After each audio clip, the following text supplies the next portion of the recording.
Hey, yo, it's me, Pops Van Marmalade, and you're watching the Comics-Related Madness Network. So come get some. CromCon. CromCon.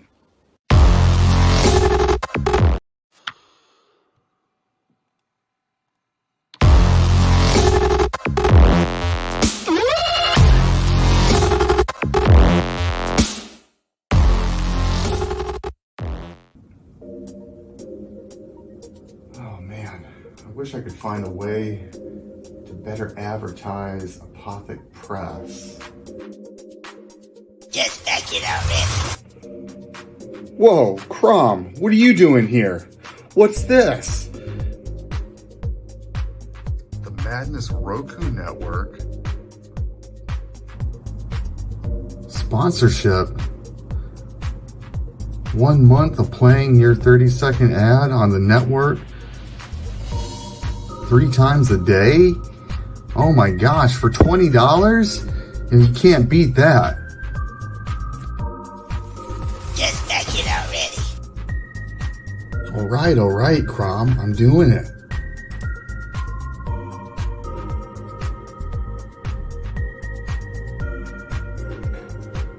Awesome. Hi, I'm Tanner Hurley, founder of Apothic Press. I back the Madness Roku Network, and so should you.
What happened to Detective Pickles?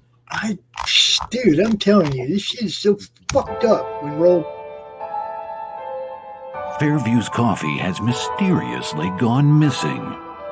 Mayhem ensues when strange, coffee-craving zombies plague the city. Detective Mickey Potatoes, an overworked public servant, uncovers why ordinary citizens are losing their minds and how to stop the coffee apocalypse.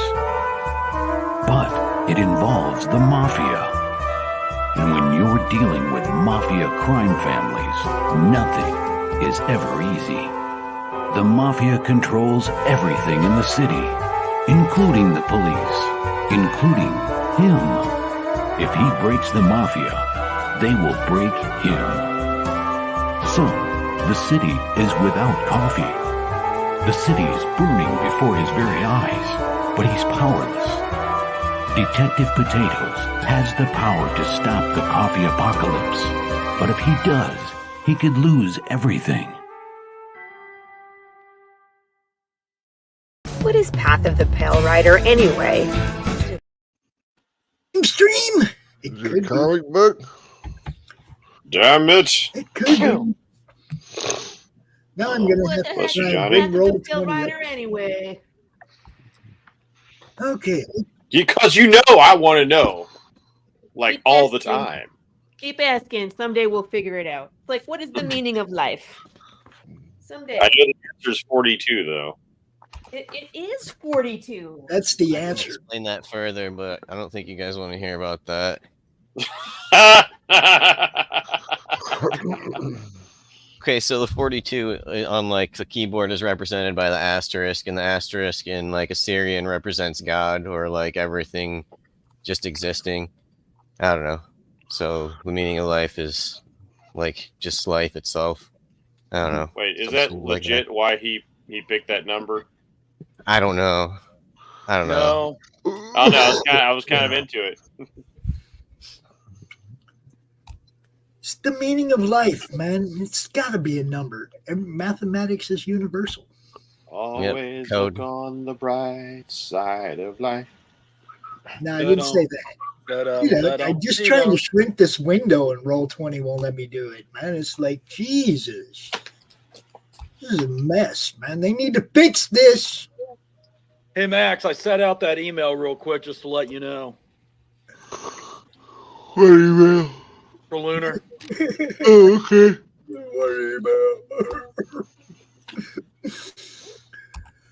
Well, let's see if it'll work now. I can't do anything with Roll20 and StreamYard. It's just ridiculous.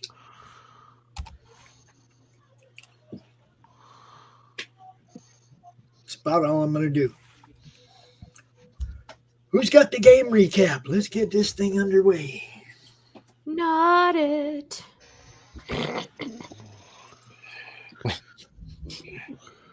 I'm honestly struggling to remember precisely what we did because we were like, Well, we went down a level.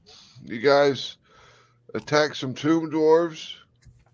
That's right, the tomb dwarves. You fought you fought a big automaton. Cleared some rooms and came down some stairs. And then you killed Withers. You killed Withers before you talked to him. Yes. And then not my idea. And then you lost a big exposition dump there.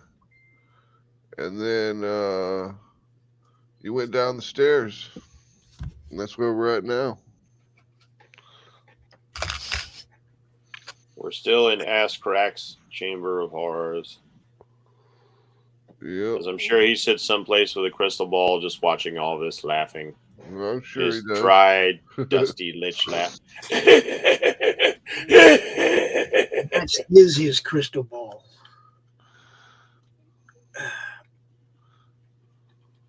Still in the ass crack. Coming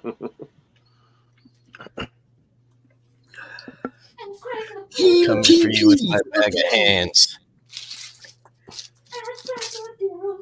Team TP. Fuck yeah, we're going after Ash Crack.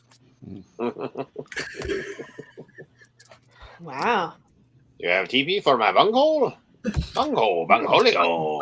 Bunghole. Are you threatening me? We have no bunghole where I come from. Okay. You guys are making me just want to cry. This dude in front of us is facing the window away from us. Yep. And we were just getting ready to do something about it when Max's son called. Yep. So, that's Had a where real life emergency. Right. Your quest, father, is to go save your son from the straits that he finds himself in today. Do you accept this quest? Abandoned on the Begrudgingly, yes, I do. left for dead. Mostly dead. Only Which mostly. means still a little bit alive. Isn't he mostly dead?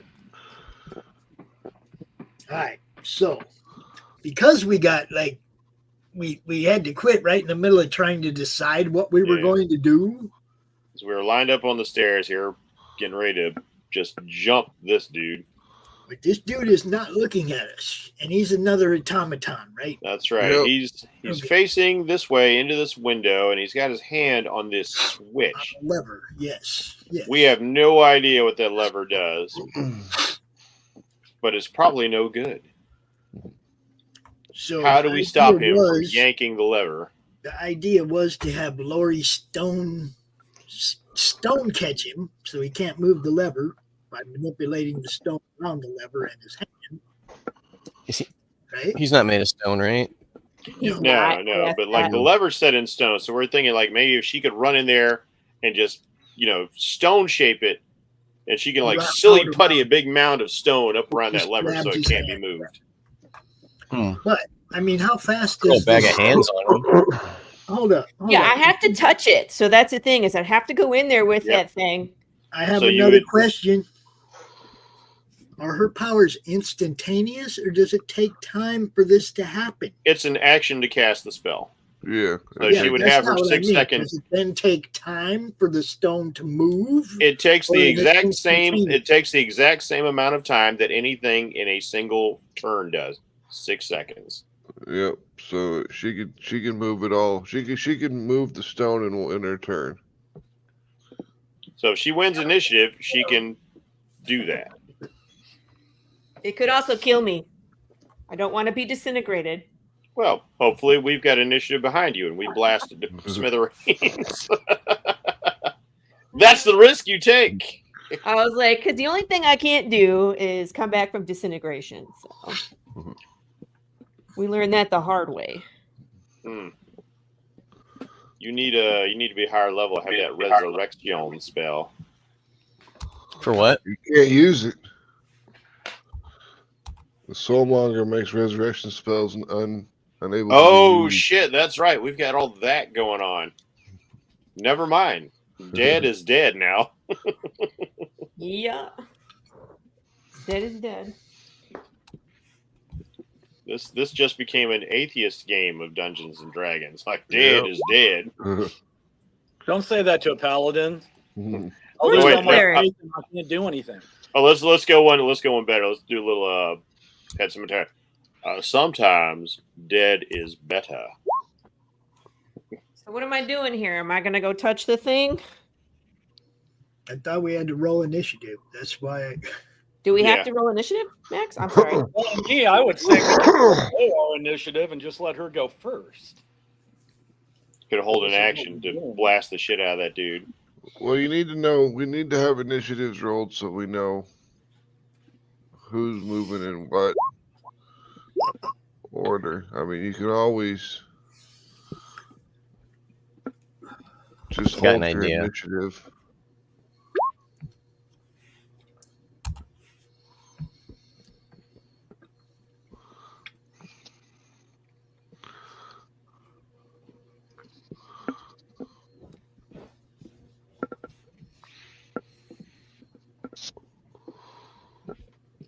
So it goes Balinor, Luz, then the Tomb Guardian.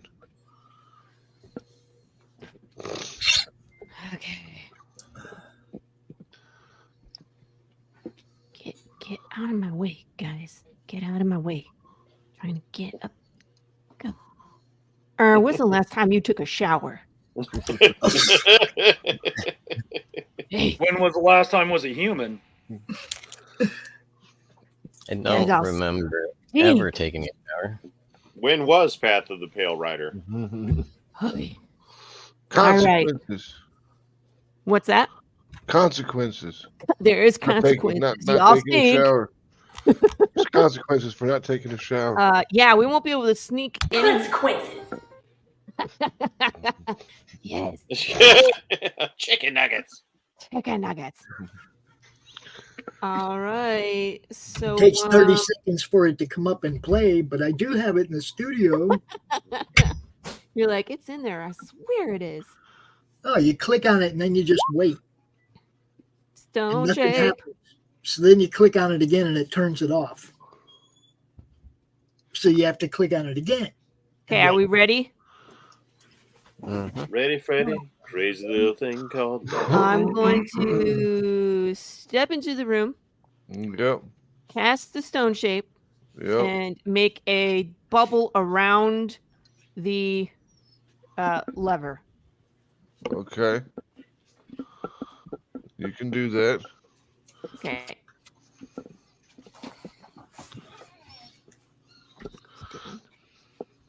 This one of those like you think you're moving silently? I'm like talking out loud the whole time I do it. Stage whisper. Nobody hears but the audience. Well, good morning, Rock. I'm so scared right now. Oh, I think I peed a little bit. that's really weak, dude. Speak up. It's normal. Rocky. All right. As soon as you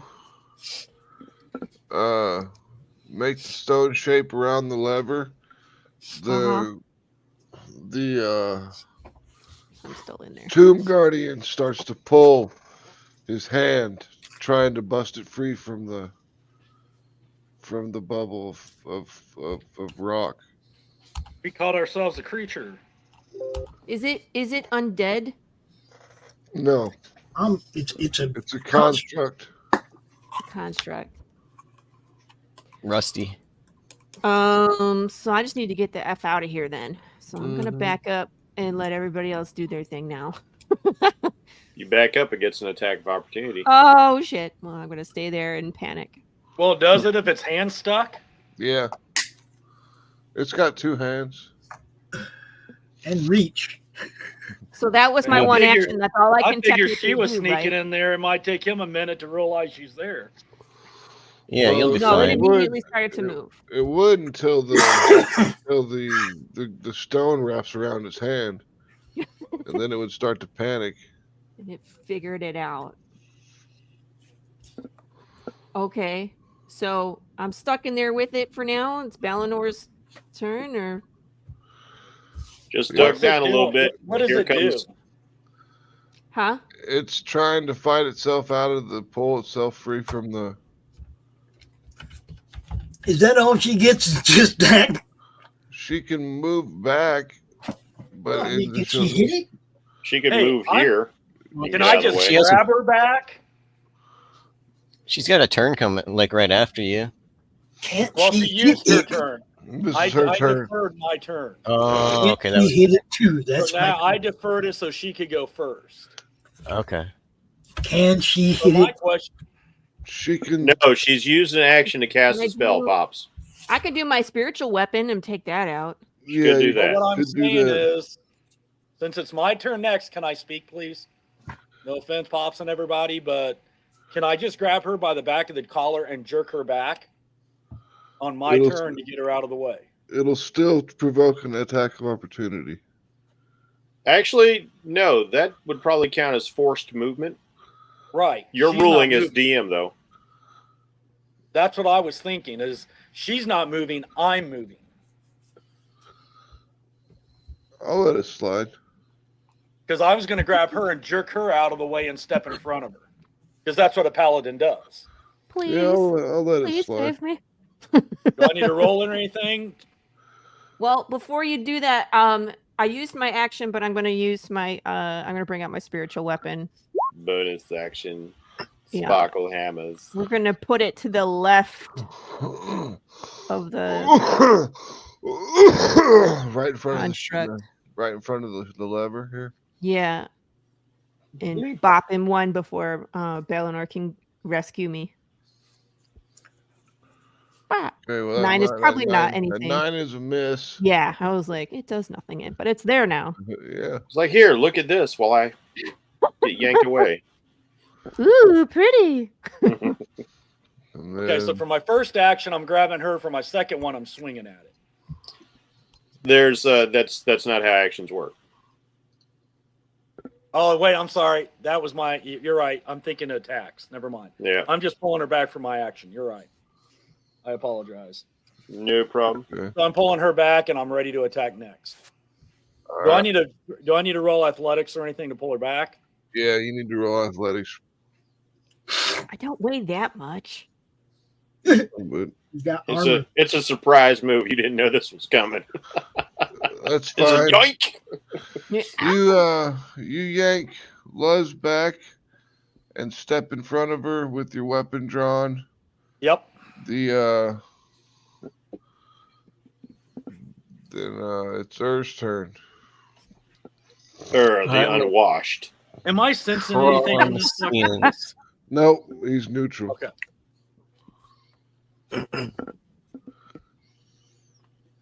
I'll go over there and then I'll bite him a few times. Ew. Tastes like jerky. Nice roll, shitty roll. Fighting steel has to hurt your teeth. Good roll. Do I do 3 for? Yeah, I think I do 3 right normally, right? Well, you get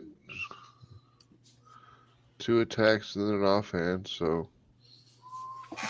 Yeah, unarmored. Do I get to do like if I do 2 unarmored, I get to do another one, or on a something like that? Yeah, you have 2 attacks and then a bonus action attack for free as a monk. Alright, so that's 21, 31. And then can I use my healing thing on that? I don't think so. I think your key points. Oh, he doesn't have any or like you health talking anyway. About, you talking it's about a drain the vampiric? Yeah. Yeah. Like, are you injured? Yeah, I am. I got hurt for 20 last time.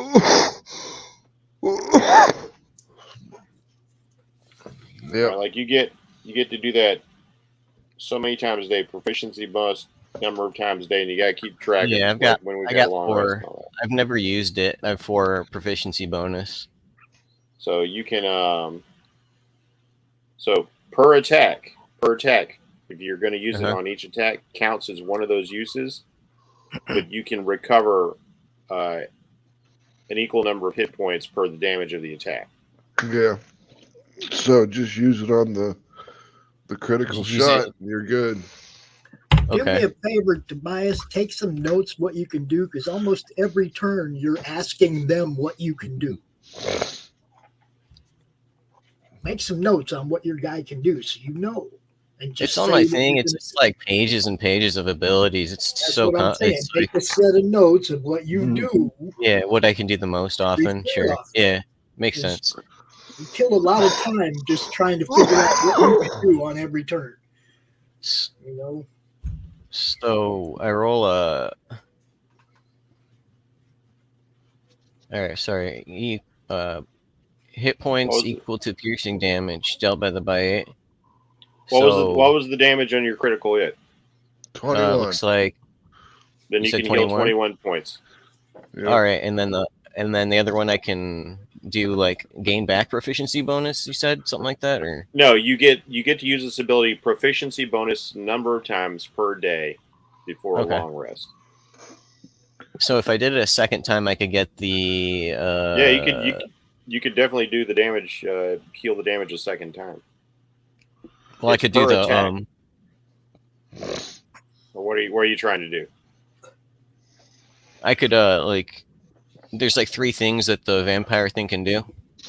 Yeah, so you could do each one per different attack, however you want to split it up. Which I just see the hell. What are the 3? Do you know offhand? There's a healing thing. There's like using the amount of damage that you did as a bonus to your attack.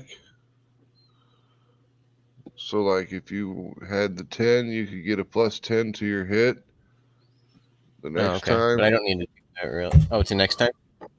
Yeah. Huh. Okay. Yeah, I'll do that then. I'll make it so I get +10 to my hit next time. Sure. So you gain a bonus to the next ability check or attack roll you make. The bonus.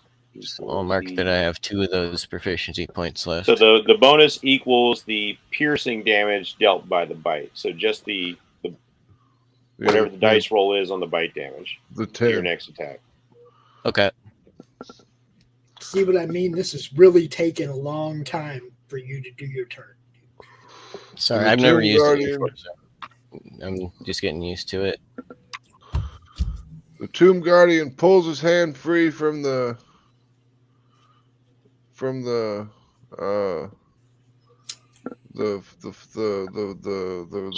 bubble. It's taking a long time for Max to say stone. Yeah. From the stone bubble. And Max should know that word pretty well. I'm sorry. turns to face Balinor. Oh, just because you're up. All right. First thing is, I will send my familiar in. Eleanor's like, I didn't bite him. And the familiar is going to be buzzing around this creature's head to give people advantage by doing the help action. Yep. Ball flying around his head, getting in his face. And then I am going to fire a firebolt. Fireflies go flying out of my sleeve. And I will fire that off with advantage now. Yay, help action. No, not flaming sphere. This cracks me up. It's like Luz trapped his hand, and bit him, but he turned and looked at Balinor. Balinor's like, what did I do? Well, Balinor's just the first one to see when after he busts his hand free off that thing. So 19. Yeah, that's a hit. Firefly streaks forward and ignites. Yep, for 12 points of damage. It impacts the construct and sets some. There's flames coming off of the guy for a while, and then they die down because there's nothing to catch on fire. And then, is that your turn? That is my turn. All right, Mr. Bohawk. Bang. That's a hit. We just like stick one in one eye socket, and then we gonna try and stick one in another eye socket.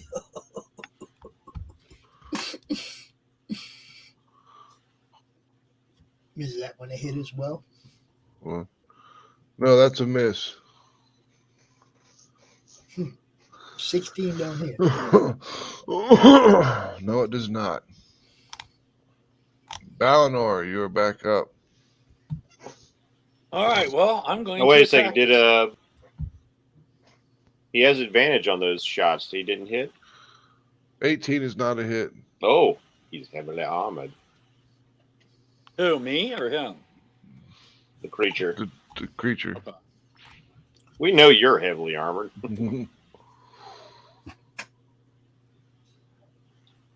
It's what's been keeping you alive. 18 is still not a hit. Are we blessed? Nope. Nope. She cast a different spell. Keeping that thing from yanking the 21 lever. is a hit. Aha. 12.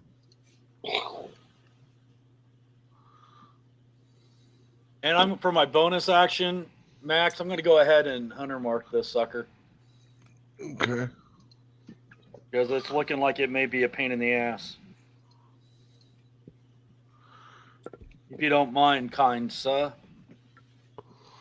It is marked. Bless you.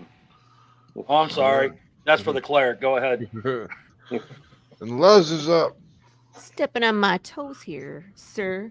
We're going to go ahead and bless the group because I feel like we're going to need that. So we got to do that at level 3, I believe. Bless you.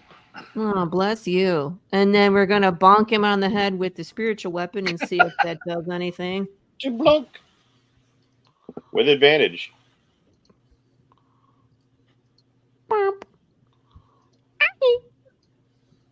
That's what it sounds like. I don't see his Vespers. There we go. Everyone's set. Spiritual weapon hits it for 6.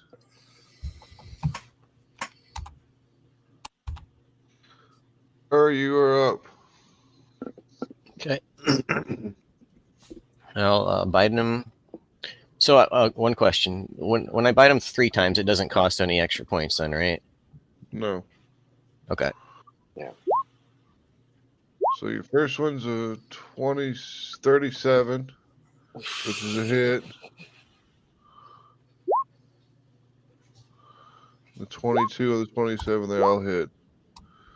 So 21, 28.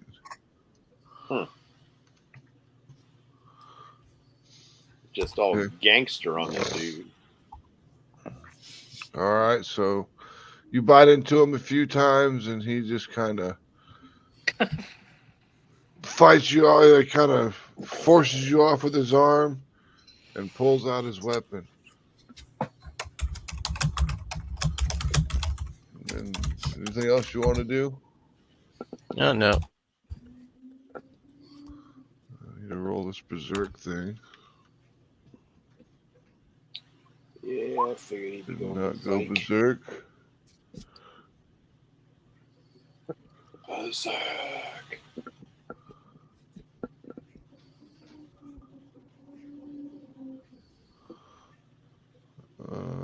Slam attacks. He makes 2 slam attacks. 24 hits you, Johnny. Oof. Can I lie? My armor class is 23. All right, so it hits you for 14 bludgeoning damage, and the second one is deflected by your shield. Okay. And then it's Vespa's turn.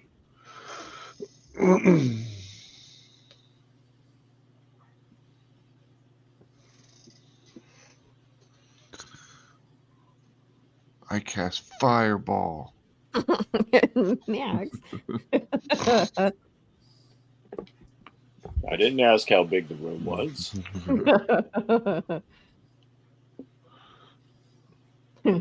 Total party kill. Thanks, Buzz. That's all right. I cast resistance to flame on myself ahead of time. I'll be fine. The rest of us, not so much. I totally want to do that with like the chromatic dragon. Just wander into the middle of a bunch of dudes and cast fireball. Once you give yourself that fire immunity, like eat it, suckers.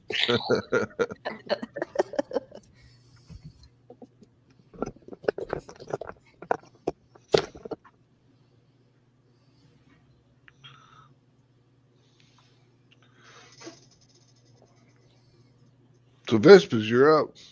All right. Well, we are. The familiar is going to continue to use the help action. This thing will continue annoying the crap out of this thing so we can gain advantage. And this time, I think I'm going to get a little up close and personal. 2, 3. Yeah, I can do that. I will move in. You can move through the space of your allies with no problem. Yep. I'm going to stab Jabroni here twice with my rapier.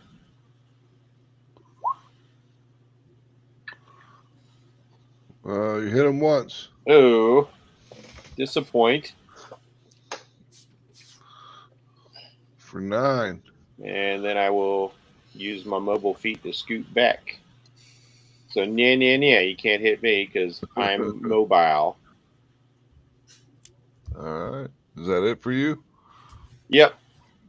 All right, Mr. Bohawk. Oh, quick question. Yeah. What kind of armor is this cat wearing, if any? It's plate mail. All right. Perfect. The ranger surveys the scene. Realizes he may have a difficult time trying to get an arrow through his own people into this thing. Nah, man, you're that good. Please don't shoot me. He reaches inside of himself. Hey, this is supposed to be PG. Fucks up a guiding bolt.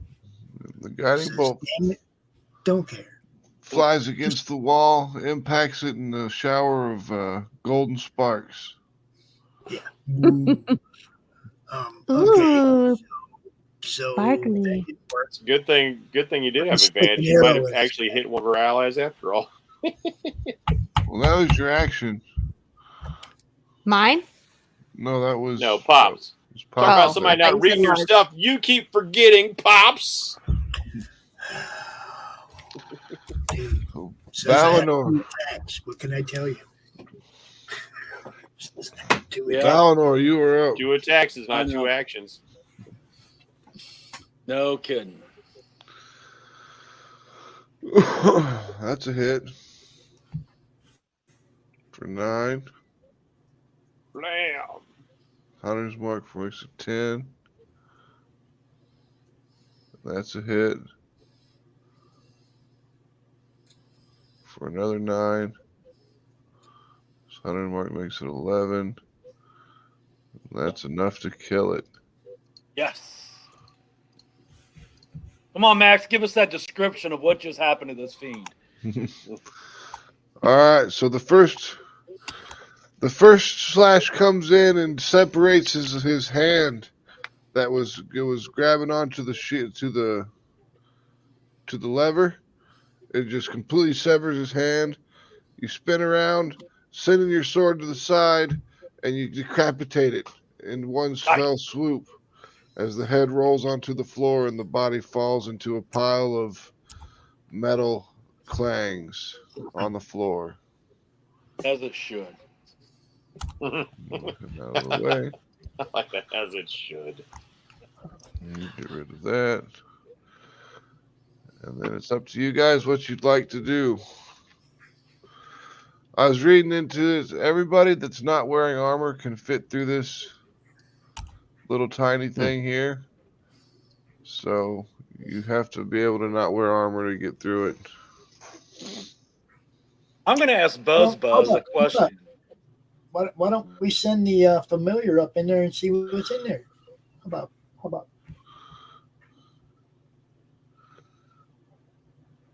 What was your question, Johnny?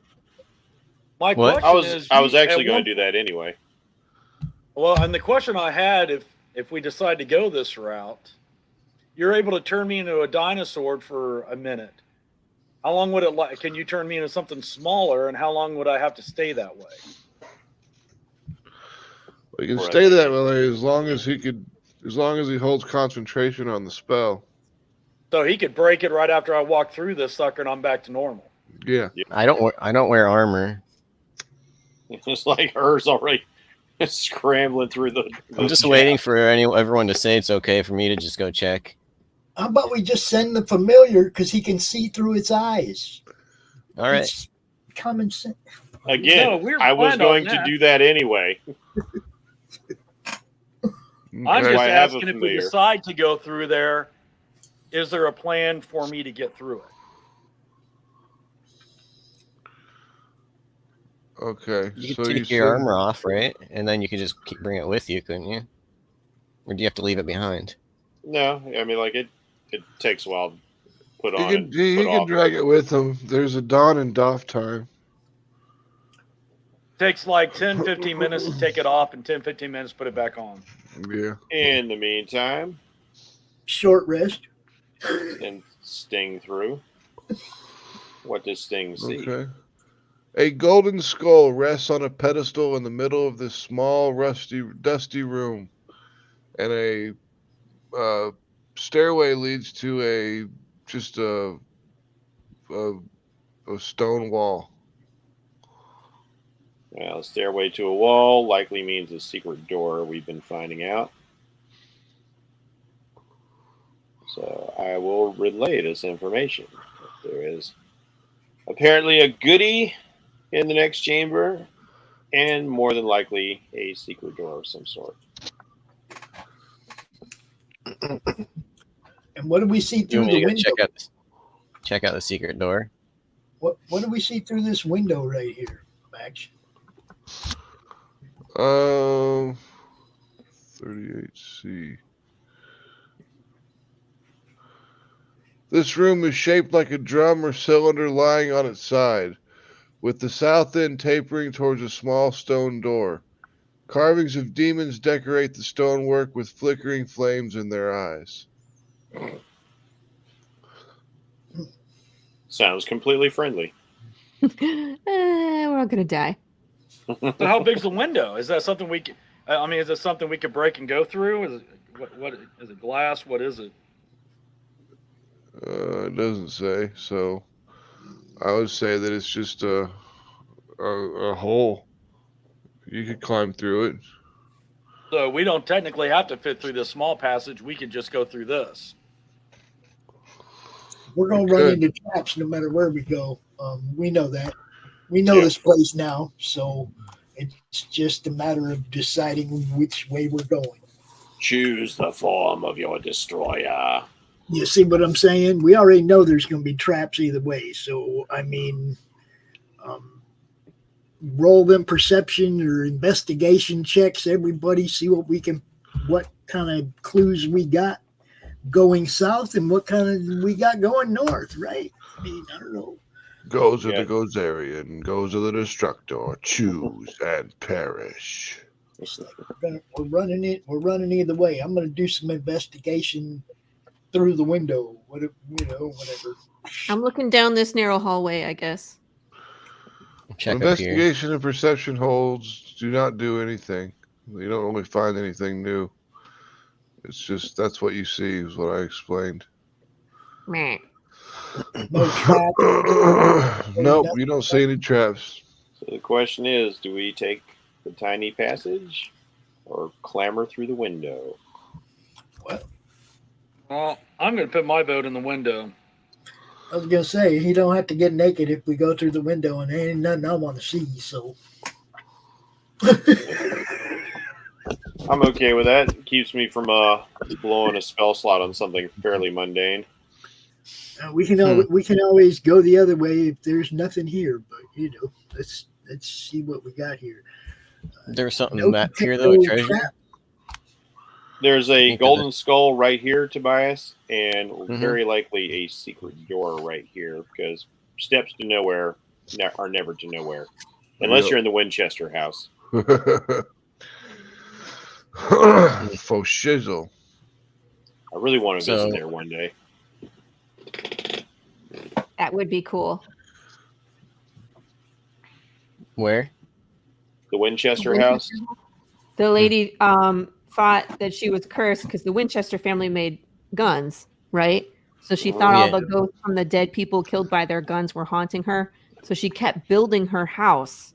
She just continually built her house so that the ghosts the would have sound a of harder time hammers. finding her. Something about like the sound of hammers, and like she said, like it's impossible. It's literally they have huge chunks of this house that are cordoned off because you can get lost in there and basically never find your way out. Yeah, it's weird, and it's doors that lead to nowhere. Doors that lead to drops. Like you open the door, ah! Fine, yeah. Like ghosts can't fly, right? Yeah. It's like an Escher painting in there. Yep. So how we going? We going through the window? Yeah, going through the window. All right. All right. Who's gonna go through first? Yeah, who goes first? Not it. No. Bohawk is ready to go. Are you still alive? Yep. That Mr. happened Bohawk jumps through the window and lands on the ground in front of it, and everything's fine. I'll back him up. I got a stone door here, Luz. Or I got a door here. We have a door and a passageway. I can only cast that spell 2 more times until we Well, the door we can just open probably. I'm saying we have a door and a passageway leading out of this room. Yeah. Uh-huh. Do we go south? Do we go east? Say we follow the passageway. The passageway leads to 2 of those little thin passageways. Yeah. See if the Dead door end. will Or we can all go open. just like the Look window, trap. the door we can all just go through. This is true. We could check it for traps though, so we don't disintegrate or light ourselves on fire. What's this purple stuff on the floor? Do we see that? And what is it? It's just luminescent. Like fuzz. dark elf crap? Lichen and moss. Yeah. Purple stuff is what I used to drink in the summer times. Purple drink. Grape aid. Grape ape. All right, so the door. All right, let's investigate the door. I'll take a stab at it. Oh, okay. Searching for traps. You do not see any traps on the door. You also think you're moving silently. You guys do not see any traps on the door. All right. Balinor. Is the door locked? No. All right, I'm gonna step back and use Buggy Mage Hand to open the door. All right. Oh, then I'm notching an arrow because I don't know what the hell's going to be over there. Good policy. You see, turns out to be a singing telegram. Inside this door, in this room, a 15-foot wide, 15-foot deep pit dominates this chamber. At the bottom of a pit, an 8-foot tall clay figure stands motionless inside a stone treasure chest, or beside a stone treasure chest. A silver key hangs from the cord around the figure's neck. Ooh, key. 2 9-foot tall stone statues stand atop plinths on either side of the pit. A third plinth against the south wall stands empty. One of the statues depicts a hooded and bearded male figure with his left hand held high, index finger pointed up. The other portrays an armored male knight with his gauntleted hand extended, its palm facing towards the knight. Looks like one of them's a wizard. One of them's a wizard. Oh shit. All right, so the third one is down in the pit with the ring around its neck that obviously opens the chest at the bottom of the pit. This is one of those, do we go for the treasure or do we just creep away?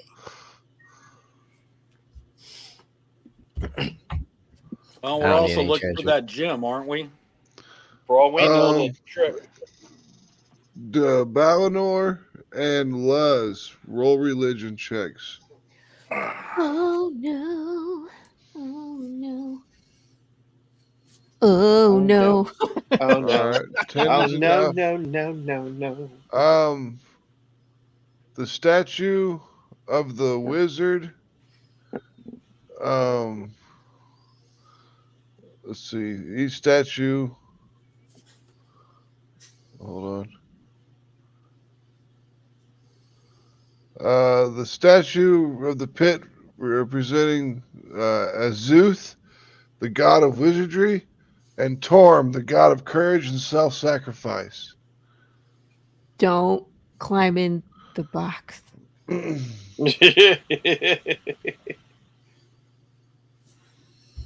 Yeah, I'm not about the self-sacrifice stuff.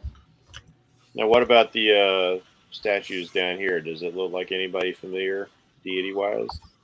No, that's just a statue of a stone person with a golden key around his, or silver key around his neck, standing next to the treasure chest down there. Which one of these is the wizard?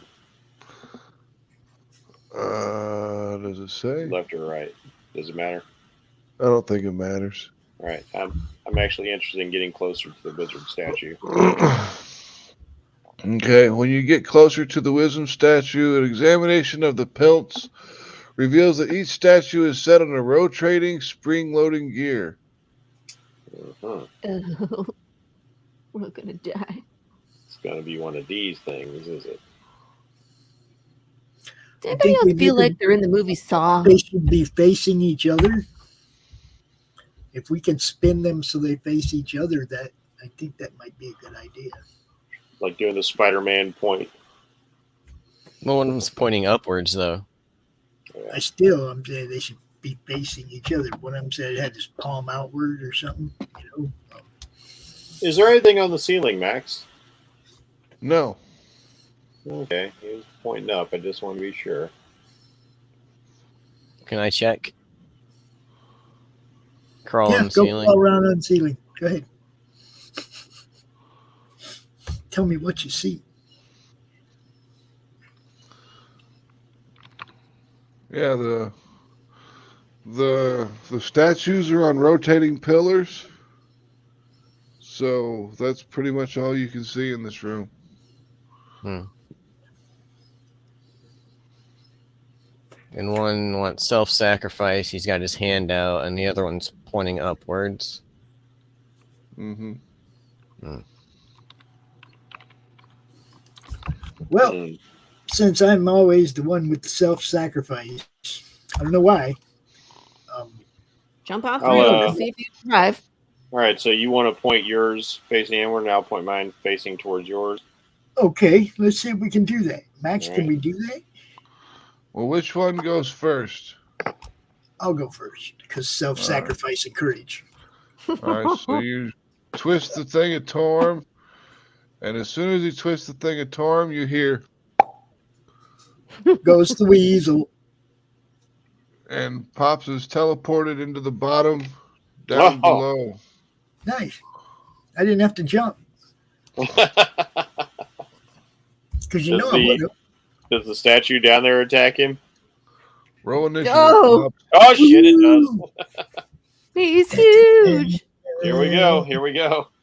He's got huge tracts of land. Hold on. There you go. It's actually an 8. I will be helping you very slowly, it looks like. Yeah. We're all rolling. Oh wow, I'm actually going to go before you. Oh, Lord. Hello. Goodness gracious. I was like, I'm just worried about when he goes, not you guys. Oh, great. I'm just worried about when he goes.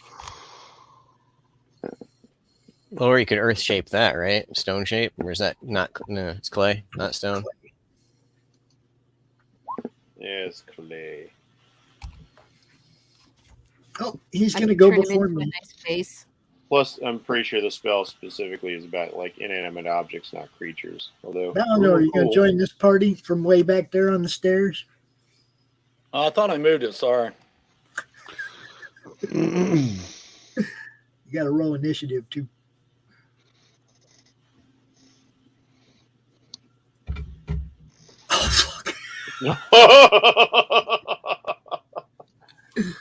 All right, Luz, you are up.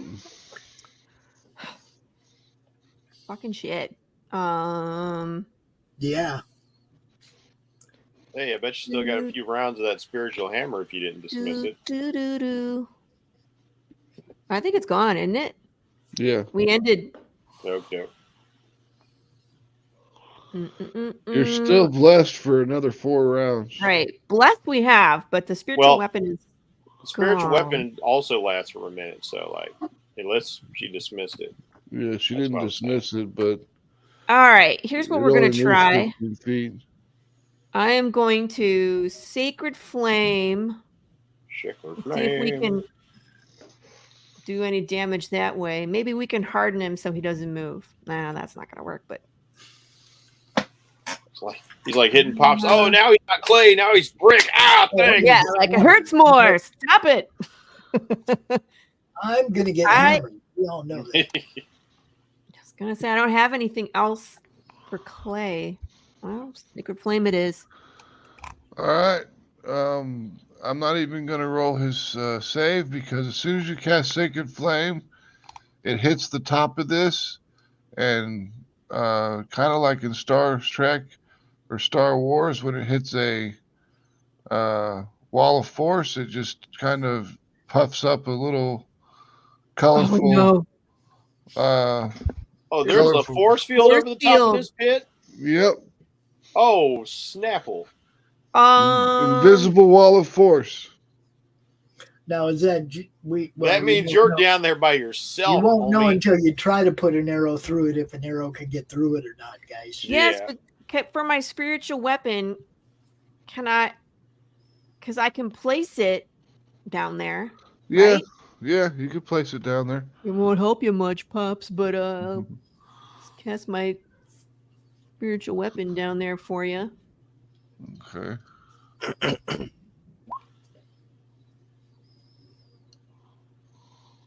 That should hit him. It's just gonna piss him off, though. That does hit him. And piss him off. Maybe I can distract him with it. Yeah.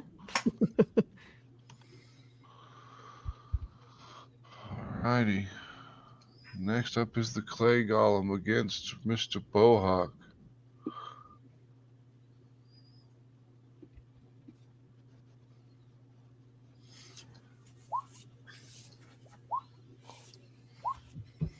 Uh-huh.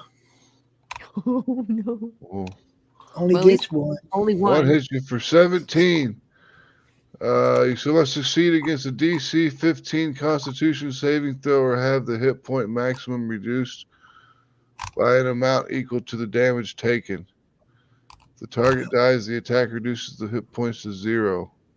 You want me to Reduction roll lasts what? until removed by a greater restoration spell or other magic. Is that what you said? Yep, DC 15 con save, which That you ain't failed.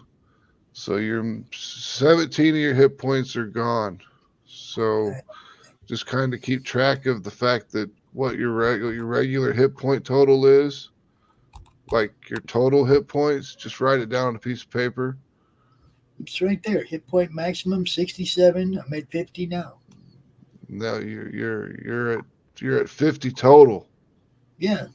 It took Like away. he's permanently taking away Yeah. 2 of your hit points. Yeah, he took away 17 of your hit points permanently until you cast a greater restoration spell on yourself.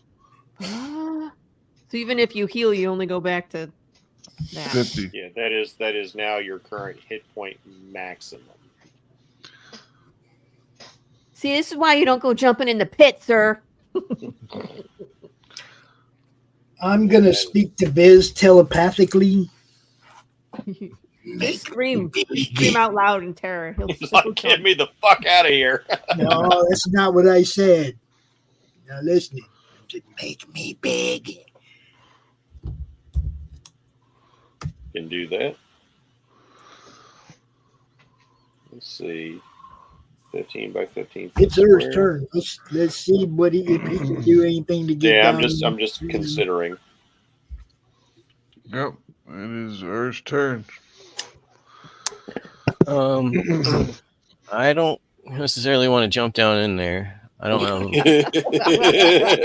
Of course not. Courage and self-sacrifice is not what we're trying to do here, right? Well, you kind of I already did that once. This is I don't true. have a backup character. You guys all do. I got to be a little safer Bloody now. brilliant. Yeah, I'm just saying this was the thing we were trying to beat was the courage and self-sacrifice one. So if I'll do something. nobody else does it, we probably won't. I'm gonna go here, kind of up around, and I'm gonna use my action to cast fear in him. Can you? He's a golem. It says, where's this crap? I mean, you can always try and see what happens. It may not Yeah. work, but you may not always know if it'll work or not. It's called Hour of Reaping. Unsettle will terrify those around you. They have to succeed on a wisdom saving throw or be frightened until the end of my next turn. All right, cast it. How do I do it? Just click it? Yep. It's just like it's one of those things on the side in my description. It doesn't have a thing to click or anything. It'll have a little text bubble. DC is. Yeah, the bubble thing. Oh, okay. Yeah, sorry. All right. Well, doesn't matter. He has immunity to frightened. Well, I now like how we he makes know. you jump through all the hoops, and it's like, oh, nope, it doesn't work. It doesn't All right. work. Nope. Okay, then I'm gonna also there's like a thing where I can give myself a little 5 HP shield and advantage on my whatever fighting spirit. Mm-hmm.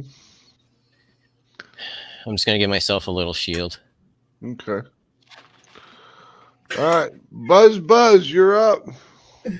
All right. So, given that Mr. Ballhawk is begging for some assistance Well, here. what I want to know is if he biggins me, am I still only going to have 50 hit points, or is his spell? No, you'll have the hit points of the creature. All of your stats go to the creature stats. Okay. So don't make it too big. Yeah, I'm thinking nothing bigger than large. Yep. Because it's only got a 15-foot square, so no T-Rexes this time. However, so if the guy keeps lowering his HP as a creature, you can turn him into a different creature, and it resets his HP. As long as I have enough spell slots to keep casting the spell, yeah. That's cool.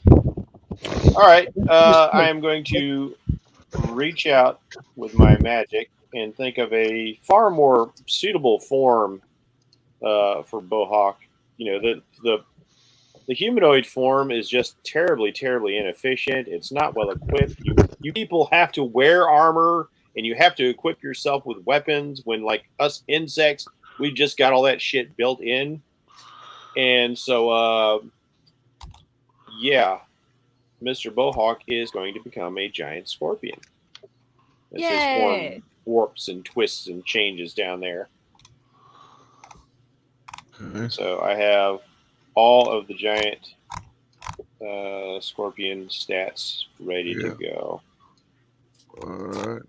So I will keep track of that for you as you wall up on him. So current AC for him is 15. And so my AC went down from what it was? It does go down, but you've got 52 hit points. And you get to make 3 attacks. 2 with your claws and 1 with your stinger. 52 more hit points? No, just 52 hit points. Well, dude, he can't make you a T-Rex. 2 extra hit points probably ain't worth it, dude. This is what you wanted. You get more attacks. So these are hit points that are not your hit points. If you get killed in this form, you just go back to being yourself as you were. Yep. Okay. Don't ask for something and then bitch about it. Well, no, I mean, I'll turn you into a snail I was next only time. getting 2 more hit points, and I was like, that don't really make sense. Well, and that's not. Plus, doesn't this have a higher armor class now? No, no, it's 15 armor class. Is lower. 15 armor class, 52 hit points, 3 attacks. That's so what a giant scorpion does. He gets 3 attacks.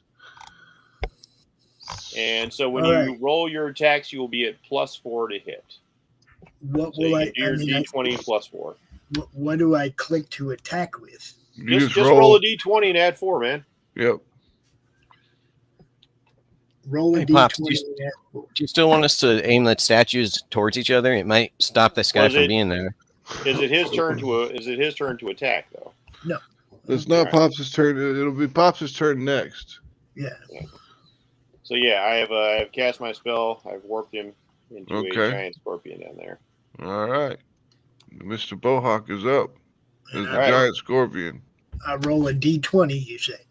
Roll a D20, and giant scorpions are +4 to hit. Okay. Here we go. I'm trying this insane foreign form that you've given me, and here we go. That's a hit. Oh, where do you do the damage at then? We'll figure that out. Just do your hits first. Okay. That's a miss. Come on. Come on. The stinger is +4, so that's a hit. All right. So for your first hit for your claw, you're going to roll a D8 +2. That's your damage. That'd be 6. And if the target is also grappled.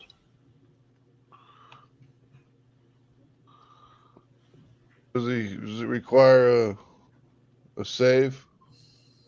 Nope, it just says it's grappled. So if it wants to get free, it'll have to make that challenge on its turn. Okay. And then the second damages? All right, for the sting, it'll be 1d10 +2. All that for 10 points of damage. And then the golem has to make a DC 12 Constitution saving throw to avoid poison damage if poison damage is applicable to a golem. No, poison damage is not applicable to a golem. All right, so that's where you're at right now. So you hit him for another 4. Okay. And then Balinor is up. Crap. And we have a force field, basically. We don't know if it's physical or, I mean, I know it stopped a spell, but I don't know if it'll stop an arrow. It wouldn't hurt to try. You have Misty Step too, right? I'm going to try to step into it. Will it stop? Oh, you can jump down here. You can stand on top of it. It's a wall of force. Oh, okay. It is physical. Vespers would know that it's a physical barrier. I'll let you guys know that this is a magical plane of force. And what'll penetrate it? Nothing.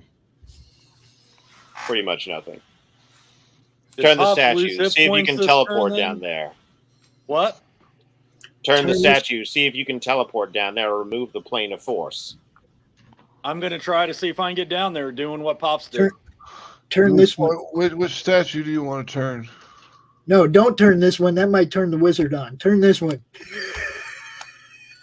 Whatever the one Pops had. Yeah. Okay. So he turned this one over here. Yeah.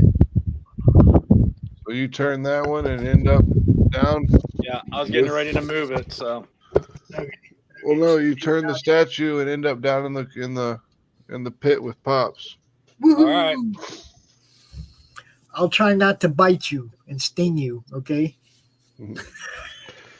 I'll try not to stab you when you do. There's a giant scorpion and a huge stone golem down here. Now, all your mental stats, like all of your stats, are the giant scorpion stats. But the spell does say that you do understand who your allies and enemies are, so you won't inherently try and kill Balinor. All right, I guess that would be my turn, or I don't. Would I get an attack? I mean, you can still get an attack.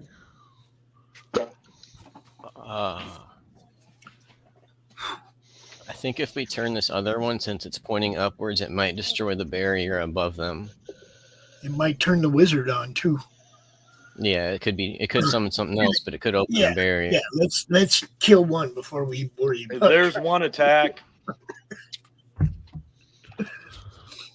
You don't know what turning the wizard on will do. And my second attack. Oh, Johnny, just go bang bang. Both hit. 20. Bam. For 20. Shazam.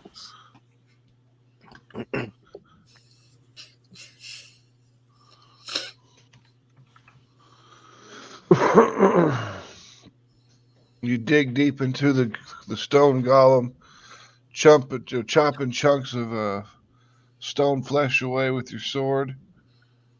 And then Luz, you are up. Here comes the hammer, hammer, hammer. Oh. It's hammer time.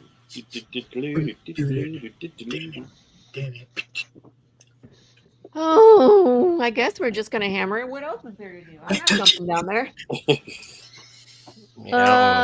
Let's see. Let's quit.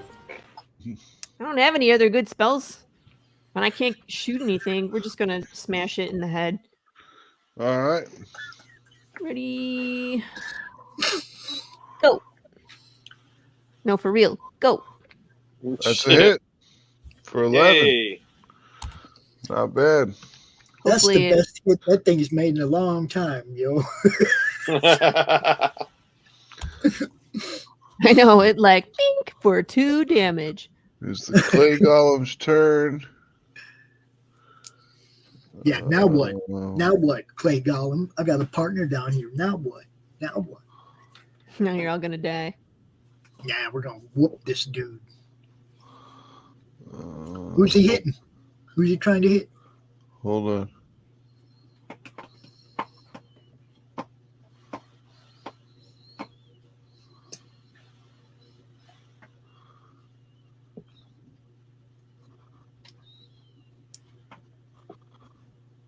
It's gonna. First off, it's got a bust free from you, which it does. Then it's got 2 slam attacks against Balinor.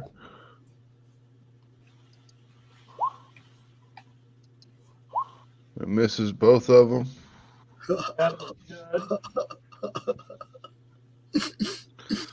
You are up. Hey, in case you need it, Max, Giant Scorpion strength is a 15. Okay. I don't know what to do. Turn the statue. End up down in the hole. I don't want to do that. Turn the other statue. Yeah. Turn the wizard. I think it might disintegrate me though. Possibly. I was It's going not to gonna suggest. disintegrate you, it's just going to bring another monster into the hole. That's what. I was going to suggest for Vospiz to use his mage hand to turn the statue if he can even do that, but I don't even know. It if can that's only possible. move 5 pounds. It can't turn something that big. Shit. All right. There's a magical barrier, so if I shoot my longbow, nothing's gonna happen. Yeah, Vespers already told you guys, like, nothing physical is getting through that force field. Oh, okay. Well, I'm gonna. Can I defer my turn? I mean, you can. Until after Luz or something? Yeah. I mean, you're All after right. Luz. I mean, like right went. before the clay golem. So right before he goes. You can hold an action that can be triggered by an action you're waiting on. Yeah. That's what you want to do. So decide what's going to trigger your action. You can state that and what you're going to do when that action occurs. Utility's going to turn this statue. That's what he's going to do. If you want to, do you want us to keep lining them up, like to aim each other? I don't want you to do anything with that other statue right now. No. All right. Yeah, I don't want to do. I don't know. I just kind of want to sit here and wait to watch. I want to wait till everyone else goes again, and then I'm gonna go after everyone. Okay. Jeff. All right. Well then. Let's see. I'm going to telepathically tell Jeff not to turn me into anything. What I'm going to do is I'm going to dismiss my familiar. Well, not like dismiss, like you can put them in that little pocket side dimension. Yep. And I'm going to move over here to where I'm close to the force field. Can I bring him back on the other side of the force field? No. Shit. Okay. That's not going to work. I was hoping to put him down there to at least give you guys some advantage on your attacks. So if that's the case,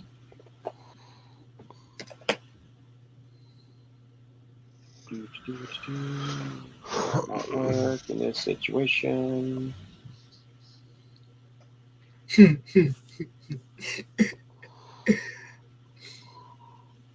Yep, that's too big an area.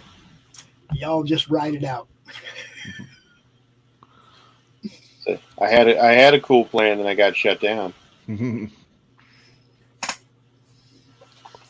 had a cool plan. Why don't you go stand on the force field and jump up and down and try to get its attention? I don't know if it'll work, but it might be funny. Yeah.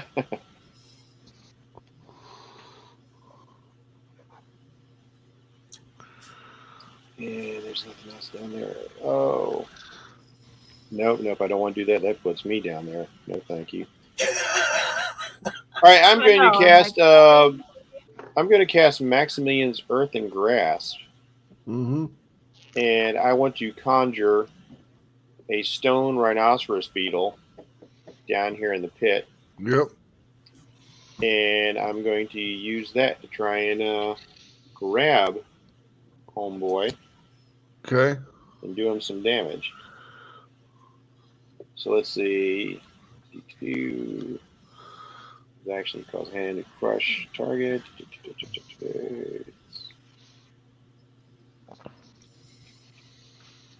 So that's going to be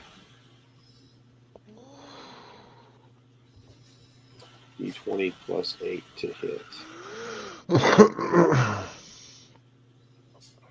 This out of the way.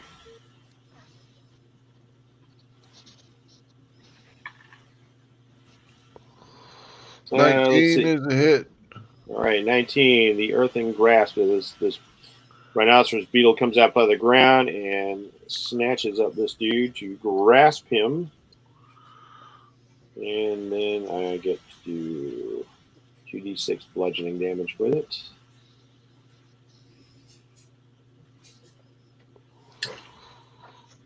$10 points of bludgeoning damage, and the golem is once again grasped.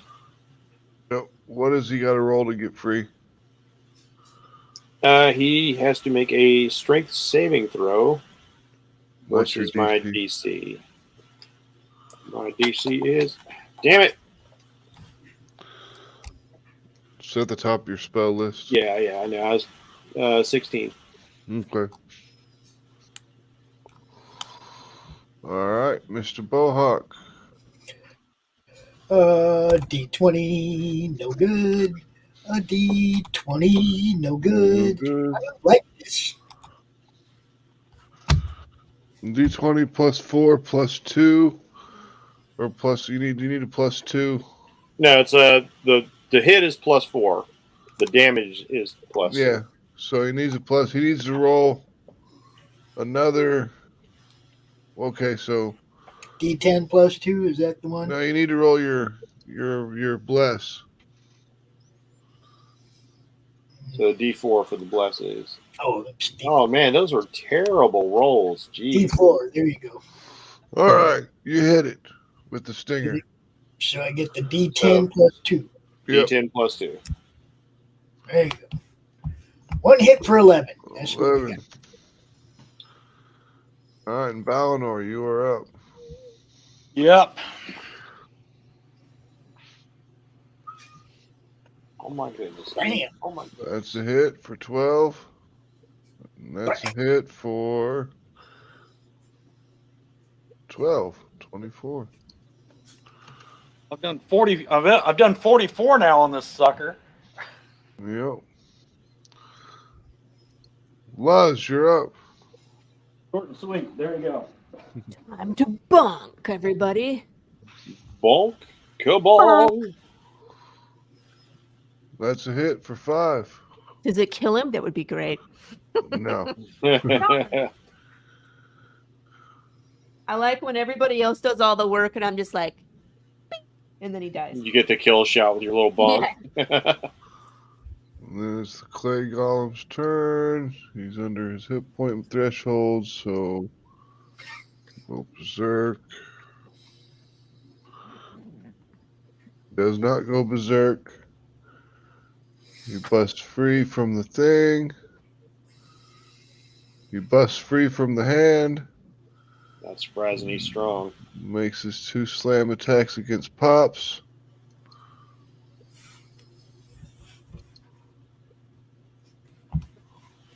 I got multi-attack and defense. Only the first one would count, right? Well, the first one misses. Haha. The second one hits you for 20 damage. All right. 32 hit points left in the scorpion's form. It's your turn. Okay. I'm gonna go over here and twist the statue to go down there, I guess. All right. You end up down below. And I can still attack, right? Mm-hmm. All right. So I lost 20 of the scorpion points. Is that what happened? Yep. You're down to 32 on the scorpion. So that's 20 points that Mista didn't have to take. The first Lowering 2 his hit. maximum. Third one hits 2.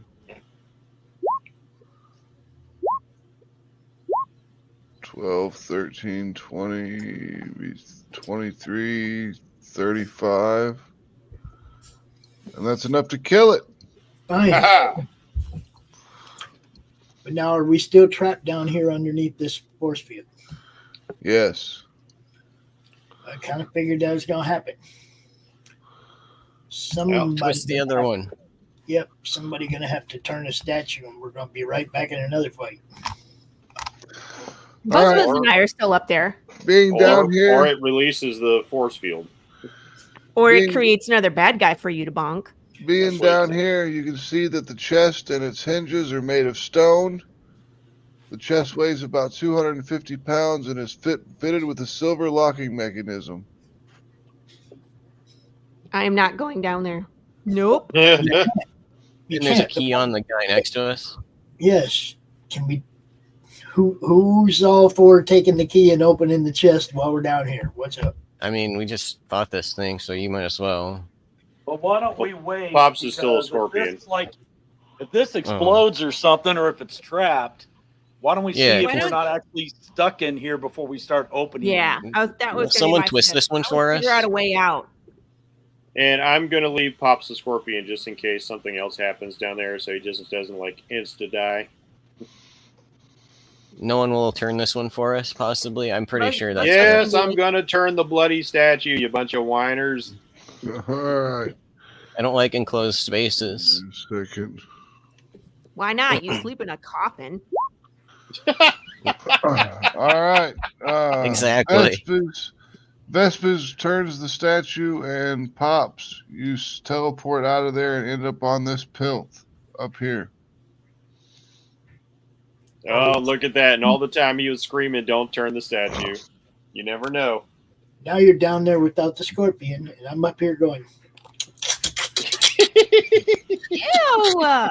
Stay over there. I'll reset the statue and turn it again and see if it yanks. Wait a second. Wait until you turn it. Because if we're down here, now we know that it's not setting off any other traps.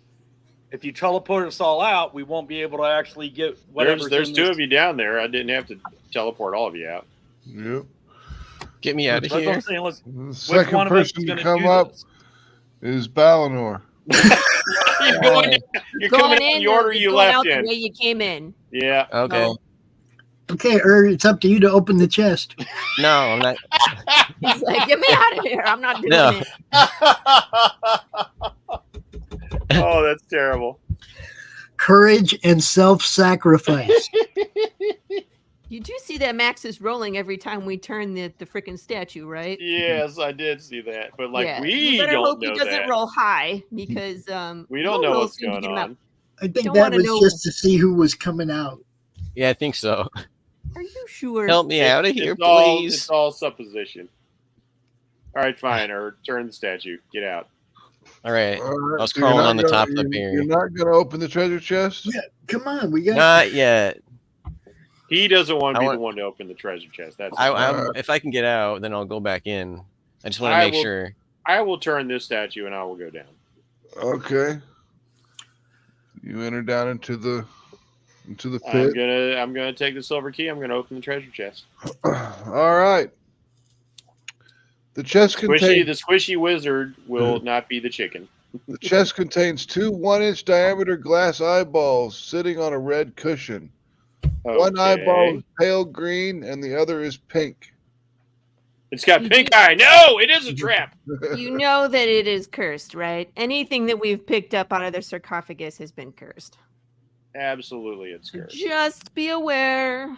Maybe they go inside that skull. Oh, I'm not touching it with my hands. Hell no. That's what mage hands are. I think Ellie should get a say. Maybe she wants her eye back. Ellie's missing an eye? You want Ellie to have the same? Chicken nuggets. Ellie needs her eye back. Chicken nuggets. There you go. That cracks me up. What's up, Diggs? We got Diggs in the Twitch chat. What's going on, guys? What's going on? All right. I will use a mage hand to collect these items and put them into a pouch. Okay. Because I ain't touching that shit. Easily done. All right. And now someone flick the switch. Wizard statue. Bloop. Yeah, we don't need to turn that one. We got what we came for. You turn the wizard statue again. Mm-hmm.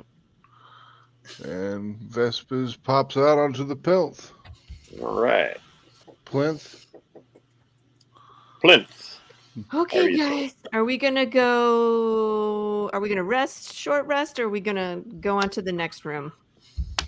I'm gonna become a person again. Mm-hmm. It was really weird talking and not being heard. Is there? I suppose since the danger is past, although like Vespers is kind of liking you as a scorpion. Don't forget, you still only got 50 hit points. I was gonna say we need to do a greater restoration spell. Do you have greater restoration? Me? Can you heal him up? Yeah, you're the cleric. I don't think so. What level spell is that? I don't know. I have to look it up. Yeah, I was gonna say I don't have it in my spell list. I don't even think we had enough potion to do a greater. I think we only had enough to do a lesser anyway. So I'm just kind of screwed. Didn't we have some kind of greater restoration is a 5th level cleric spell. What? Greater restoration is. I only have one 5th level, and it's mass cure wounds. You actually, with a long rest, you could reset that. I thought we had an item that had one greater. It ran out of charges. One greater. Remember, we brought those dudes back from being stoned. Yeah, but we used that all up. Yeah. I don't think we have enough left for a greater. We used most of those. I think we used the miners up too, even, or at least on one of them. Yeah, you still got 2 minor restorations on that. Well, if we do a long rest, I can switch it out. Yeah. So what we know so far is we do have a hallway going down this way. Mm-hmm. And we don't even know this is a weak wall back here. So nope, nobody has investigated the room to see if there's any shenanigans going on. Didn't we do that when we came in? No, we did not. Investigated this room. Well, do you guys want to peek around the hall? Sure. You want me to go check? I got dark vision. I will send Homeboy down here, Sting, and he will report to me that there is a door. All right, and on that door, the corridor ends in a large door with a round mirror set into its surface. 10 circular indentations about an inch across surround the mirror. Oh, that's definitely not a booby trap. Okay, so look, if we did not investigate this room when we came in, I'm going to look around now. Make sure there's no more traps. All right, go ahead. I ain't going to find out nothing, but I'm just saying, guys. I didn't say anything about that because it just feels like meta knowledge because we can see the whole bloody map. So, yeah, that's why I actually do it, because investigation might tell us about that. Without it, we're going the other way for sure. But we usually investigate the rooms we come into. I'm just saying. Yeah, I'm just saying, like, nobody called it as soon as we stepped in, so I was just saying, like, okay, we didn't. I mean, we come in and we see everything, and Max is telling us about it, so we're all like just thinking that's everything there is to know, because sometimes that is everything there is to know, but it's we gotta investigate. We have to. We gotta go back, right? Huh? We gotta go back because that other room has like a mirror with indents, so we can't go in until we figure that out. That one? Am I right here? Yeah. So I'm gonna investigate back here. Looks to me like we probably need that gold skull he was talking about, since all these things have something in them. But the golden skull it probably goes right there. Ernie, you could go through that passage. You could probably fit through all those pretty easily and go on the ceiling, so not setting off the traps. Yeah, I can try. You're in that access tunnel. Yeah. The walls of this narrow tunnel slope inward as they approach a 10-foot-high ceiling. Patches of mold cling to the walls and floor of the eastern half of the hall. Cut into the floor at the west end of the corridor is a 3-foot-wide, 4-foot-long rectangular hole with bright light spilling out of it. That's this? That's this. Oh, okay.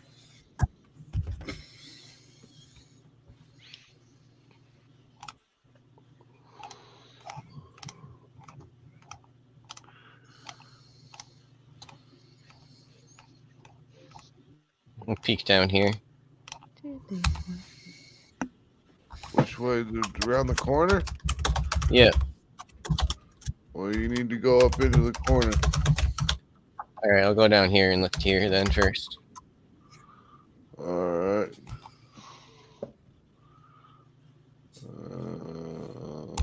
37. Two balconies face each other over a vast pit. Between the balconies hover 5 wooden platforms, each one a disc 10 feet across. A single torch burns above each balcony. On the east balcony stands a rough-hewn 15-foot-tall statue of a hulking fiend with furled wings and clenched fists. Set into the wall on the west balcony is a rusty lever in the up position. So the lever's over here, the big statue's over here. Okay. I'm going to send my familiar in there. So these are hovering, you said? Yep, they're floating above the ground. All right, I'm going to crawl on the wall. Okay. And I'm going to go slowly and investigate the statue. Okay.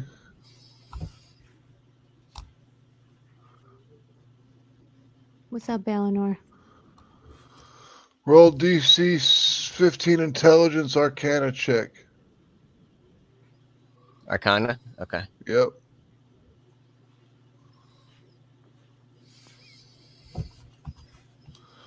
All right. You realize that the statue depicts a Nyclonoth. A what? Nyclonoth. Here, let me pick it up. I'll look it up. See if I can find a picture.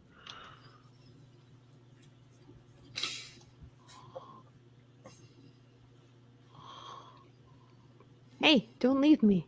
Where are you going? Yeah, there's no pictures. So could that familiar flip the switch? Probably not. It's just a bee. Hmm.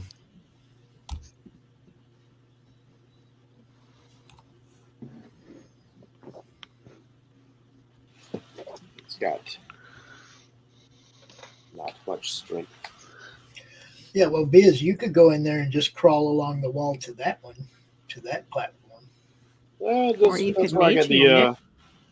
I'm going to jump if nobody else is going to go over there. I don't know. You have to come in unarmored, though, if you're coming through that passage. I don't have Yeah, that's just Balinor. Don't worry about me. He's heavily armored. Oh, okay. Not heavily armored. I wear chains. Yeah, if you get up here and hit the I said switch, then I Balinor. think it might activate something on the ground that we have to avoid. But if I'm already over here, I could just maybe activate the statue if that's what it triggers. I think this switch probably just puts these hovering things back on the ground. Let's see. Sting can see these steps to nowhere. Steps to nowhere means secret door.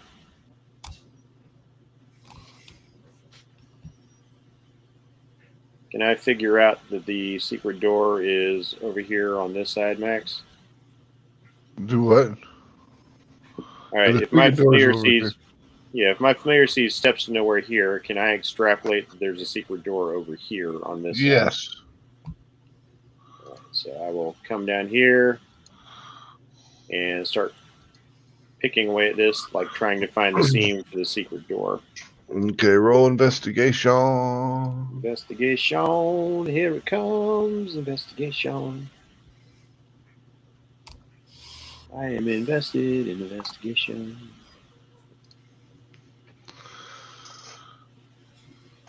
And you find it. It's one of the rocks is a pushable indentation, which as soon as you push it, it unlocks the stone wall and kind of clicks it open. It's the soft click, and it slides a little bit open for you. I will let Lowe's and Balinor know that the you others just opened on the door right in front of me, sir. the others are on the other side of this door. I'm not okay. You go first. Yeah, I'll cruise on down there. Max, can I make that jump from there? Yeah. Oh, boink. We want to hit that switch to see what it does, and just to make sure. I was definitely going to do something. Are you sure you want me to hit this switch? Well, you were over there next to the demon statue. Well, I can be on the walls. I can disengage if I need to and run away, and then he'll have to come after us. I have a monk point. I'm hitting the switch. Here we go. Okay, if the lever on the west balcony is pulled, the fiendish statue unclenches its fist to reveal a marble-sized object in each palm of its hands. Simultaneously, howling winds rise up to fill the room, returning the lever to its original up position, causing the winds to abate and the statue's fist to close. Okay. So can I grab them out really quick in the meantime? Well, it's open now and it's really windy. You can grab it. I haven't hit the switch again. It's palms are open and it's really windy. Can your mage hand grab them, Jeff? Or are you too far? I would have to get quite a bit closer. I mean, I can grab them. I don't care. If you guys want me to. Cursed. Yeah, you can grab them. Cursed. Probably. But they're marbles? Yeah, we got to put them in that mirror. We got to put them in that mirror, I'm assuming. There's 10 indented slots, right? Yep, 10 indented slots, about an inch in diameter apiece. So that's about how big these are, right? Correct. All right, I'm going to snatch him when he hits a switch. He's never unhit the switch. Max just read the entire description. Yeah, flip the switch back up. So, I mean, the winds flip the switch. So he has to pull the switch back down, and you have to do a dexterity check. Okay. To grab him. Do that? All right. Yeah, go just ahead. Dex. Yep, just regular dex. That's a save. Oh, wrong thing. Just click on your dexterity. Oh, sorry.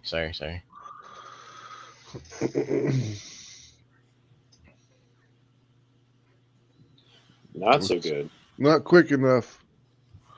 Can I try again? Yep, closes before you can grab it. Pops tries again. And you grab both of them. Cursed. What's not cursed in here, right? The lever pops back open unless Pops wants to hold it down. I guess I could slip. Can I try slipping some other things in there before it closes? If he's holding it or something? I mean, if he holds the lever down, then it'll stay down. Okay, all right, can I don't know. I'll put like something of equal weight back in its hands or something. Okay, couple rocks. Yeah. All right, you put a couple rocks in its hand. And then I'll kind of like check through back here. Okay, give me a second. I'm going to try to clear a path for everybody and make sure it's safe and open up doors since I can. Yeah, we got to do a whole bunch of investigation of this room before I'm trying to traverse it. I can't crawl on walls. Yeah. Yeah.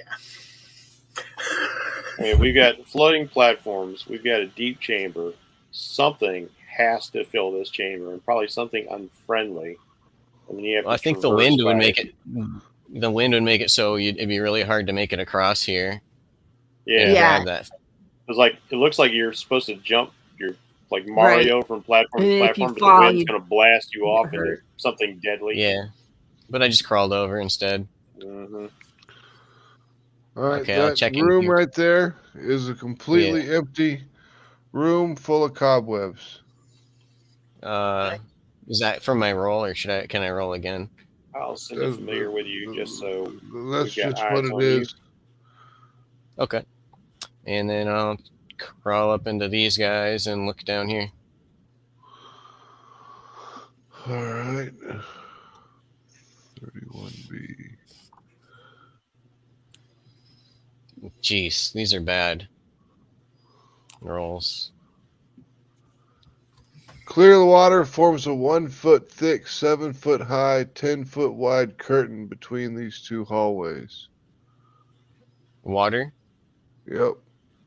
Is it like deep, you said?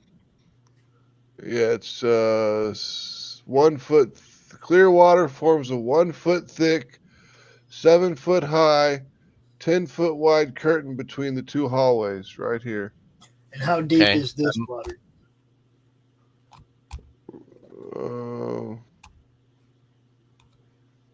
And this water. That water's just on the floor. It's not deep. It's just ankle deep, like. Yep. Okay. It's a sewer. So you got to figure out a way to get through a wall of water, man. I can walk through it without drowning. Maybe. We'll find out. I'm going to relay back to them that there's a wall of water, and I'm going to try to walk through it. You are really far away, Ernie. I know. That's why I said that. And here's the thing. I know I told you to take a shower, but not in this place. Yeah, it's good. Probably going to kill you. It's all good. Yeah. I mean, you guys can come with if you want. I can't get over there. Be happy to. It's just like you decide to take off and like just take off.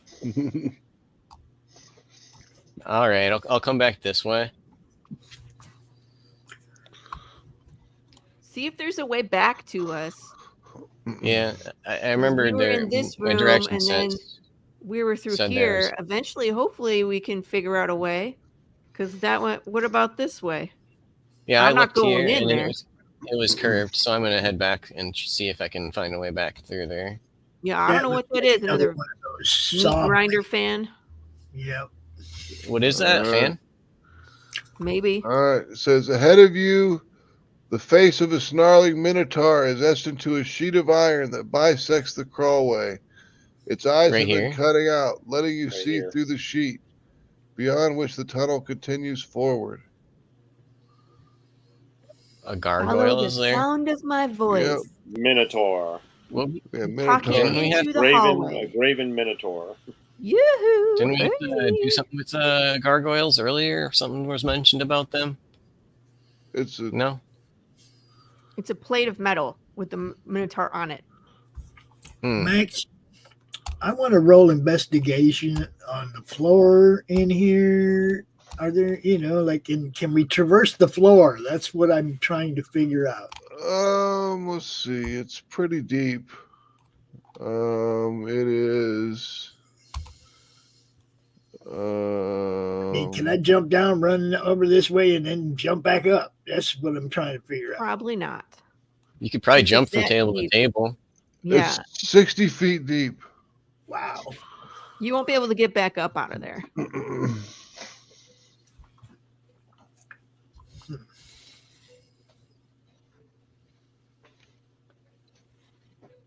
Did you hear about that So dude that there's- jumped off a 50-foot building to avoid the police?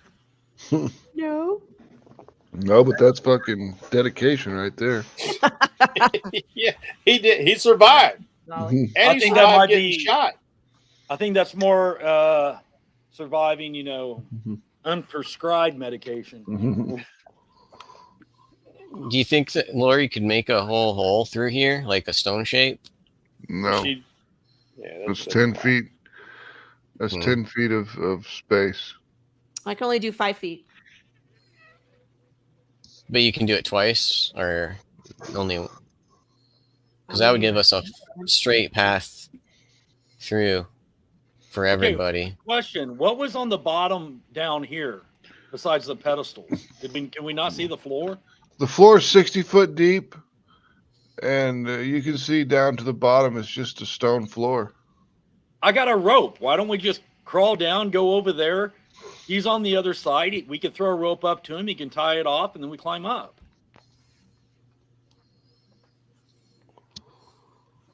I can't climb. You'll have to hoist me. Well, we could tie a rope to you and pull you up. My athletics are so dismally bad. I wasn't trying to be like athletic. I said, it's a dungeon crawl. Can we just not crawl down and crawl back up? You That's could. what I'm saying. How long is the ropes we got? I got 100-foot rope. Okay. Does everyone pretty much have a rope like that? Because I could just tie a rope here and then be. Everybody pretty much has a rope like that. Yeah. All right, I'll just tie a rope here for you guys when you get here already. Then every basic adventurer's pack, if you got an adventurer's pack, has at least 50 feet of rope. So we got rope. Okay. So who's going to be the first one down? I'll hold the rope. I'm down. Yeah, first one down my ass. I'm wall crawling because I can do that now. You could have been there already a long time ago. I know, but I was sending my familiar because I don't want to get nuked along with Tobias. If he's going to go exploring all the dangerous places on his own. How are you going to get down, Johnny? Is there a way to tie it off? Yeah, you can tie it off to the railing. Well, I'm just going to wrap it double around the railing. If it's a 100-foot rope, I could just double it up, go down, and that way. Or I got a grappling hook. I should be able to flip it off after I get down there. Yep. You climb down, and I'll just knock it back down to you. Okay, and then we'll go back over here then, and then we'll go back up. Or even better, I'll hang on to the high side, and I will wall crawl all the way across here, and then just set it on the I didn't come down the rope. You're a pirate. Hold up. You have plenty of. You don't know how to climb rigging. You're a pirate. That's right. I don't want to hear nothing about can't traverse a rope, right? Pirate. What's wrong with you guys? She never does her turn in the crow's nest. Nobody asked me. They just did it. I don't want to go. I'm coming. All right, everybody gets back up. You got to tie this rope around me and hoist me up, guys. I ain't doing it. That's what we're going to do.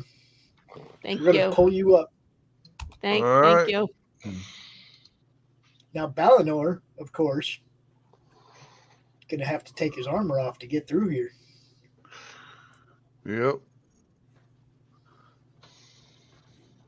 All right, we're waiting a few minutes. So we got short rest. Yeah, it takes about 15 minutes. I'm going to go through and investigate the wall of water over here. I have some dollars. I can make it rain down more.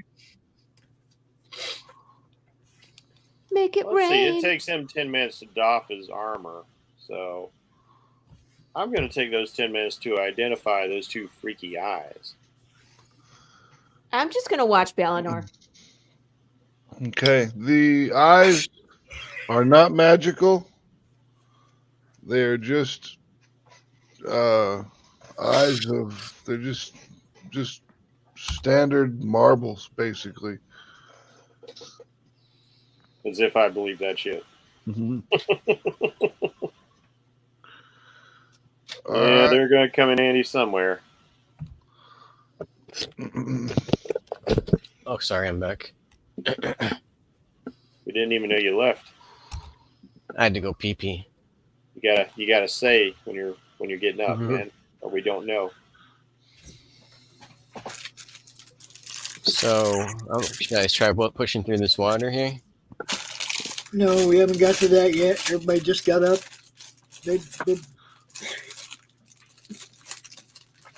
Ballanor hasn't even got his armor off yet. Just relax, dude.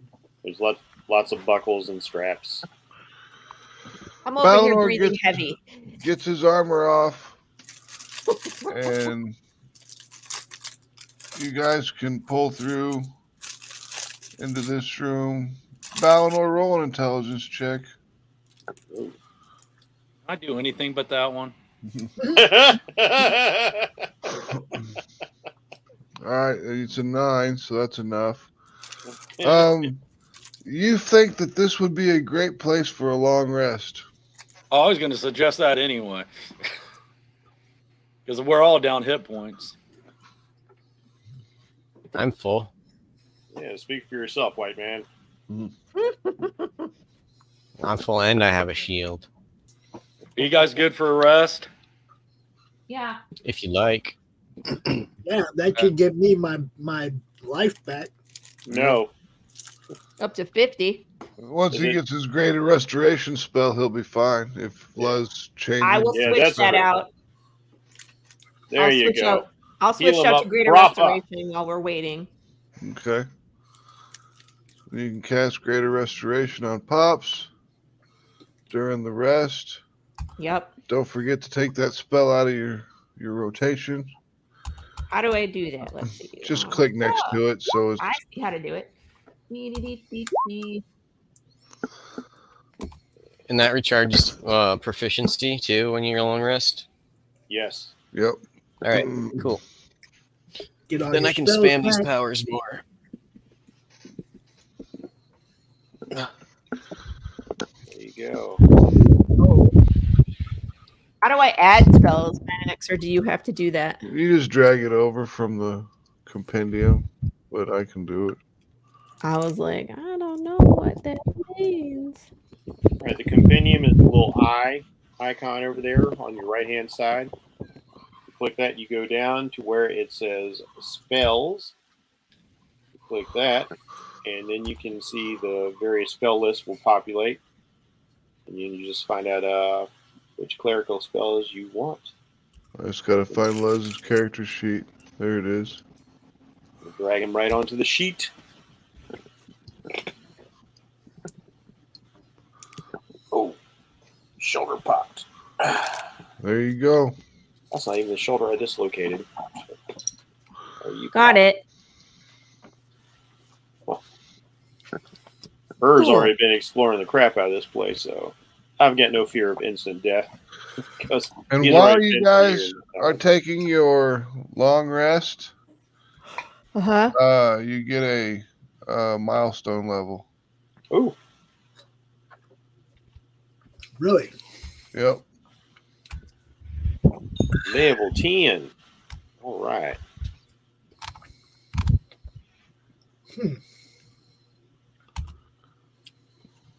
So we need to up everybody's level by 1.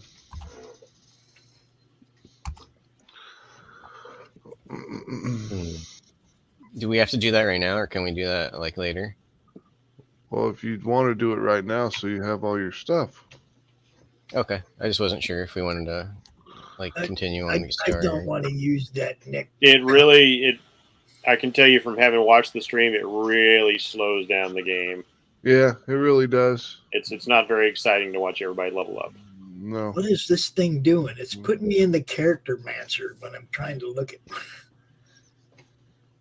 my thing. Now it's making me do this. What? I don't want to use that thing. Just exit out of it. I just Opt want out. to change my level. There, you're opted out. Reload your character sheet.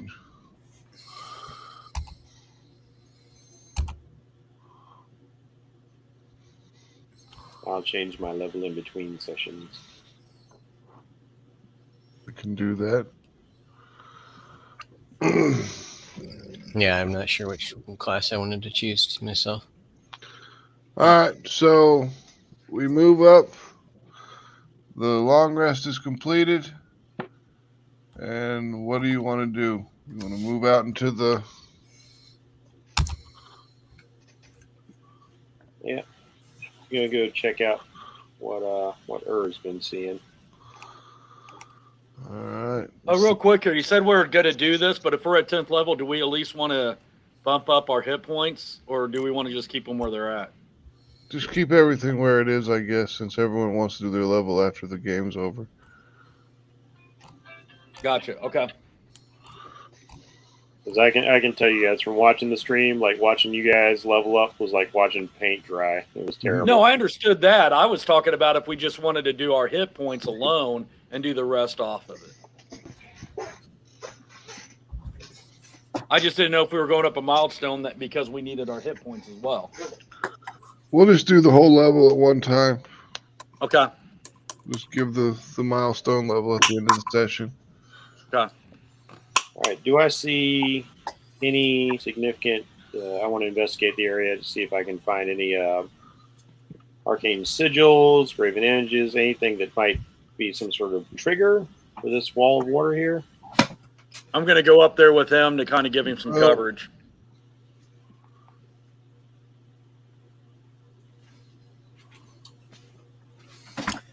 Yeah, I didn't learn anything when I looked at it, so I'll just cover this right here for now.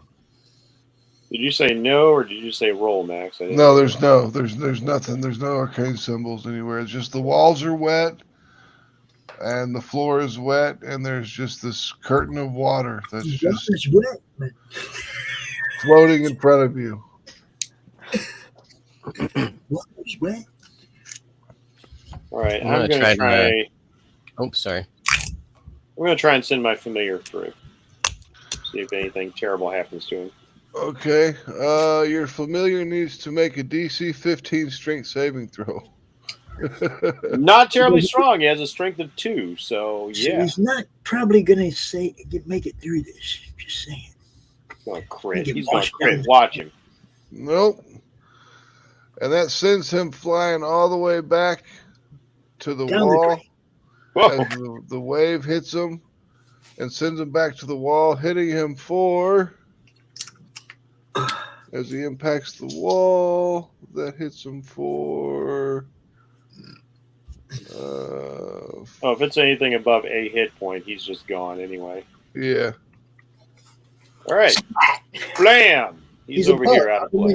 Hits him for 15 damage, crushing the bug against the wall. And he disappears in magical ethers. Yeah. All right, so Tobias, if you want to go through now. Now we've seen this water slide.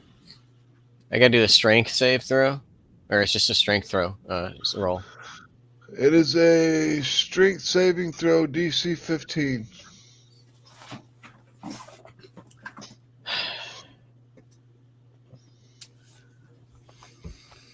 I am definitely not going to be able to make a check like that unless I do something drastic. I think that Ballinor would be the best one to walk through there. And then we could, like, rope through like normal. Pops tried. Pops missed. Is it just walking through the water? It bashes him against the wall down here. Pops, you take. Yeah, this curtain of water is 9 damage, and you are knocked prone. Can I stick to the walls as I climb through and like curve around to this other side? You could try. All right. You can try. I love that. Love it. All right, so you take the strength save. That gives you 10 damage, and you are knocked prone, but you're not knocked back. And you didn't get through. Okay, is there any levers? Nope. So we can't see anything on the other side, right? Correct. I'll Misty Step on my turn.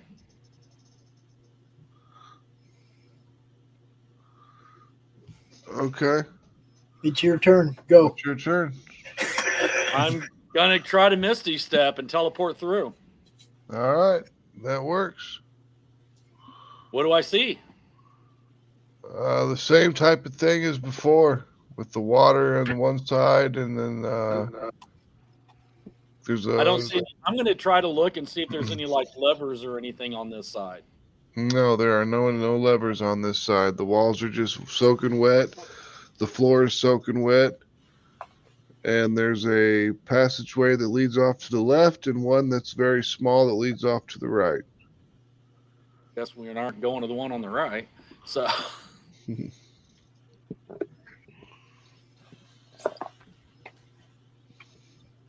Well, is this in magic? Is this like a thing that you can dispel magic? Yeah, I was just considering that. Yeah, because right now, I mean, so when I turn around, I can't see or anything. I just see this wall. Yep. Well, and I only have one Misty Step, so I just burn it.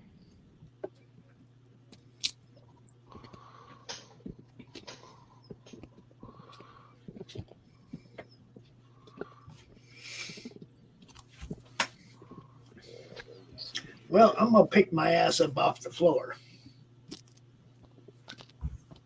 wish I had some popcorn. It's entertaining. All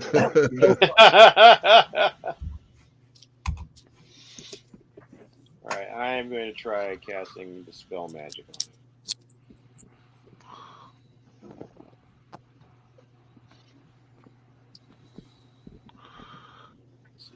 Is the spell magic an area effect, or is it a specific thing? Let's see here. What do we need to get rid of this? That's what we're trying to figure It's out. not gonna tell us that. We gotta figure that out. Being a smart ass. It was a joke. We have to figure it out. I took one for the team. Come on. That's I like every could time see if I can game, manipulate You'll be wearing that stone. like a badge of courage. We could manipulate the stone somehow, so that way it diverts the water. So here's what. Choose one creature, object, or magical object. Okay, so you have to choose one object. Well, Laurie, I would I choose like your the. idea. I like Les's idea, guys. I was going to watch you guys, try to go through it a few more times before I offered help. Yeah, it's costing hit points. Probably not a good idea. Yeah, I'll save your asses anyway. I like Laurie's idea. So you cast a spell magic on the water? Well, I don't know. Do we like Laurie's idea more than trying to dispel this? I think dispelling is fine. If it works. Yeah. I didn't get the impression that it was a thing to focus on. It's just running water, but if you can. It's a magical effect. That's what Dispel Magic is for. Water just doesn't form a sheet that blasts you into the back wall all by itself. Yes, I will cast Dispel Magic. All right, you cast a spell magic, and the water just dissipates down just falls to the ground and floods the room a little bit and washes out to the end of the room. And the water does not pour into any of the external hallways. It just stays there. Yep. So it's about a foot deep now, which makes it difficult terrain to move through.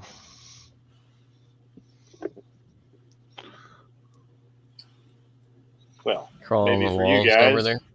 I'm going to Yeah. climb on the wall. Me and her on the walls like, suckers! Slog through that water. I'm pretty sure I can. I have something for that. I don't think I have a problem with terrain. No, you ranger stuff. Yeah. Give me 1 second. I'll be right back. All right, I'm back. I'm sorry. I wasn't technically open yet, so I do a live stream on Friday morning. How much is $3.99 normally? I'll be right back. Okay. So Hey, yeah, Pops, go ahead and play a commercial. See if it'll actually work. We'll smoke. Yeah. Land stride. Starting at 8th level, moving through non-magical difficult terrain causes no extra movement. You can also pass through non-magical plants without being slowed by them or without taking damage from them if they have thorns or spines. In addition, you have advantage on saving throws against plants that are magically created. Okay, well, not plants, but still. It says moving through non-magical difficult terrain costs you no extra movement.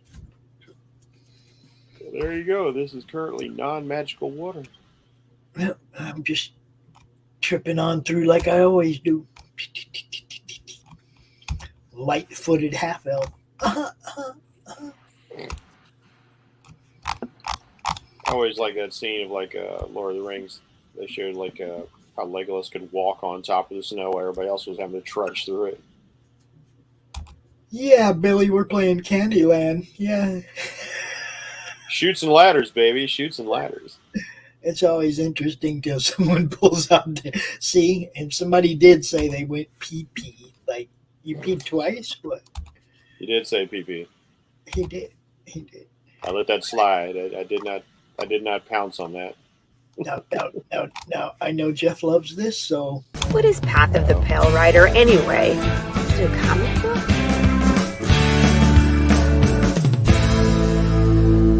No, that's not it.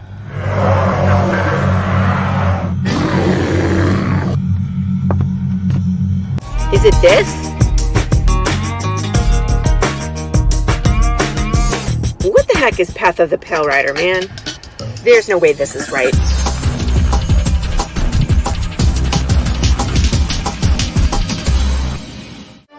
How about this? I have no idea. We don't rob a bank. Oh, it's this.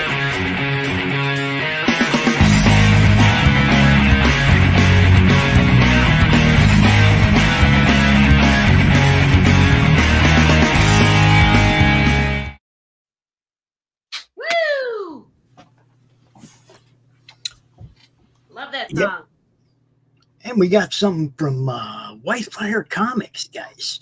The 50th backer reward for the Roku campaign is Raquel #1. You can get it. You can get it for free and read it if you're a backer of the campaign. And Raquel 2 is now live. So you can get it, read it, and decide if you want. But we got to get funded first. Roku, guys. Roku.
I'm back.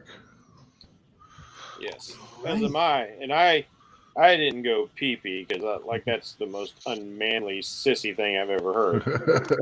I went to tinkle. That's how it's done. Oh, Lord. What is wrong with you guys? Come on, let's insert some joke about this being a live stream, right? Oh, it was right there, and I didn't think about it. Oh, man. Yeah, there you go. Epic fail. Oh, that's a good one, Johnny. Live streaming. Right. So which way are we going? Party. Would it kill us to get another female player? There's enough sausage in here. Can somebody order us some clams? Come on. We want some tacos. So what is next? Where are we going? Hello, kitty. Hello, kitty. There you go.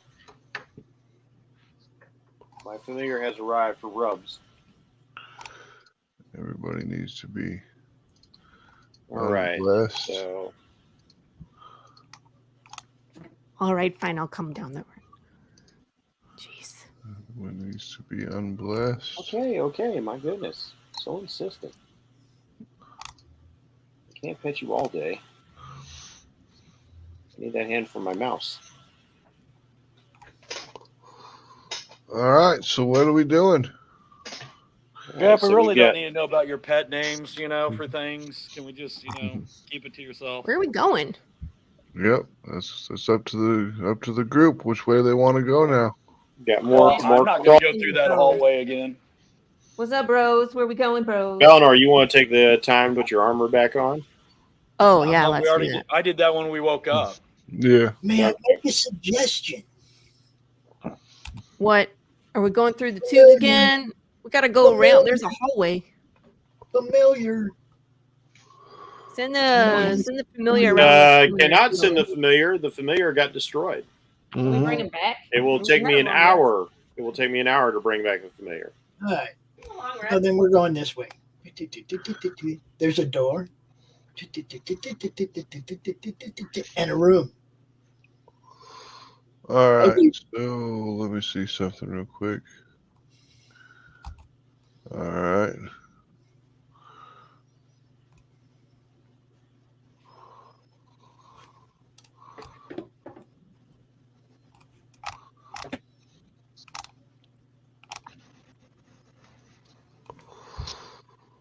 So which way do you want to go? Do you want to go into the door or do you want to go around the corner? First, let's So check I'm and just see if letting the door is everybody locked. know there's a door here, but the corridor runs on. Okay. Nobody else is doing anything, so I'm doing it. Here we go. Okay. The corridor goes on to an open room, but there's a door back here.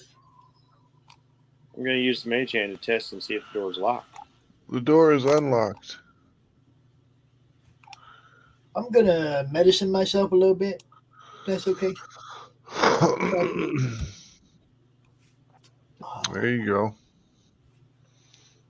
Good roll. What is it? D4, D6? D6. Oh, yeah, I'll take 4. That's good. And I will have the mage hand open the door. All right. Peek around the corner and see what's inside.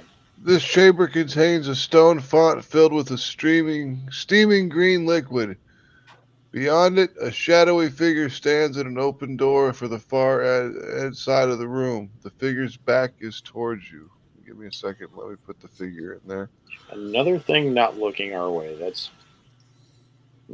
weird. Is it though? I think it's normal at this point. I feel like I'm in the Blair Witch house. Everything is like standing in the corner looking the opposite way. Does somebody want to try talking to this one? No. Before we kill it? Because we keep killing stuff without talking to it, and we're blowing stuff a lot, from what I understand. Buzzbuzz can communicate telepathically from in the hallway. I most certainly can. I'm just saying, maybe we want to communicate. Well, like, look, the thing on the stairwell we recognized as a construct that we'd faced before. It was the dead guy in the other room I wanted to talk to. That, as a matter of fact, Pops, I think you were the one to start murdering it right away. That's what I'm saying. I'm trying to stop that from happening again. Turning a new leaf. Unless you want me to just shoot at it, I can do that too. I will try and telepathically reach out to this thing, see if it can be communicated with. It cannot be communicated with. Oh. Which means it's either artificial or it just doesn't have the intelligence required. Do I sense anything off of it, Max? No.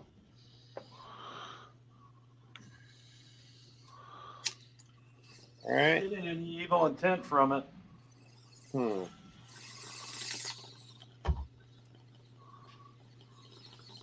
you say we just see the fountain with the nasty, smoldering green water, which does not excite me, and a shadowy figure. Mm-hmm. Literally shadowy figure? Yep. Very like a shadow person. Oh, no. I am not sticking my low-strength wizard ass in there with that thing. So are we going to shut the door and back away? Well, it's not coming after us. We could do that. That is an option. That might be an option we try. Mage hand, shut the door. I ain't letting you come up behind us, guys. You close the door. Yeah. Door's closed. I don't get it. That doesn't stop it from being able to come up behind us. No, you got a good point, but I don't want to be shooting at a shadow and have our weapons go through it either. I'm all for killing it now. Yeah, but what do we have that would even affect it? Are you familiar with what we can do with what? Magic. I mean, maybe our weapons can't do anything, but we got spells, guiding bolt. guiding bolt, fireball. Plus, you guys have acquired magic weapons by now, right? Everybody's got at least +1. Yeah. So we're good. I mean, unless it has very specific immunities. I mean, we don't know its intent. Like you said, we can't communicate with it. It could still come up behind us if it, you know. Yeah. Let's face it. Everything's intention in here is to eventually kill us. That's just kind of the deal. It's kind of the way I'm. But I did want to talk to the one guy who actually was a speaking intelligent thing. Just didn't get the chance. See. Oh, the guy that I ate. Yeah, and then like the lich guy in the room full of books. He would have been worth talking to. Oh yeah, the hands. Yeah, the guy with the hands. Well, if you guys want to go ahead and make sure that we attack this so it doesn't come back for us, that's fine. Let's just make a plan of attack. Okay, I'm just saying. Well, it's in a small room, so fireball. Lightning bolt. Kidding, Max. Cast magic missile at the dark. Should I just take the first shot? What? I can throw a bag of hands on him.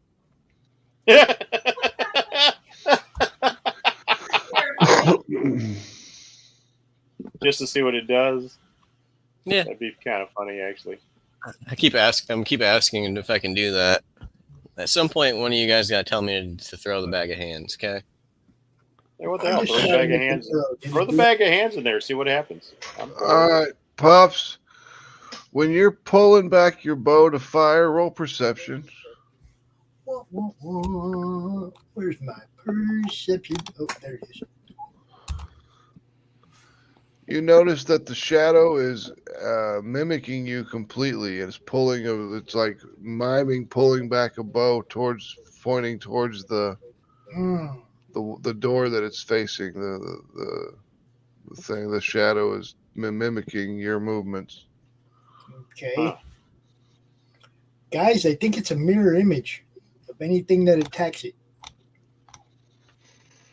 Question is, will attacking it cause a reprisal attack? That's what I'm wondering. Send the familiar in. Point of let's leave it alone. Familiar is destroyed. Okay, I'm gonna throw a bag of hands in there. Hands in there. I mean, there could be a point that it's here to guard this pool, so maybe it'll stay here. I don't know. For my mind, that pool just seems like it's going to be full of acid or something else caustic, really unpleasant stuff.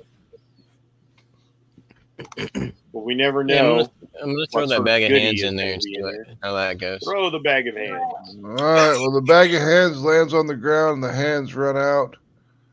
They run around the floor. They run through the shadow. When you threw the bag of hands in there, the shadow actually mimics your hands moving as you toss the bag onto the ground. The hands too? No, the hands don't show up. Just your actions. Okay. Your actions. It's just an illusion. It doesn't harm us. Though if hands just crawled right through it.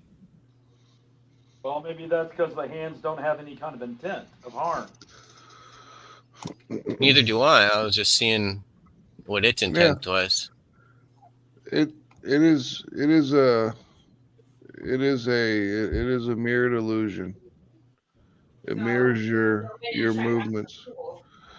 Whoever's standing in the doorway, it mirrors the movements of their. I'm gonna check for anyone else in there and for any other like traps and stuff.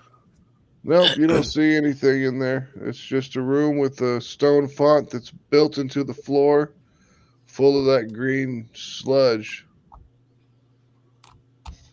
We can't see the door behind him. Oh, you can see the door behind him through him. Okay, so there's a door. Do we want to go investigate this?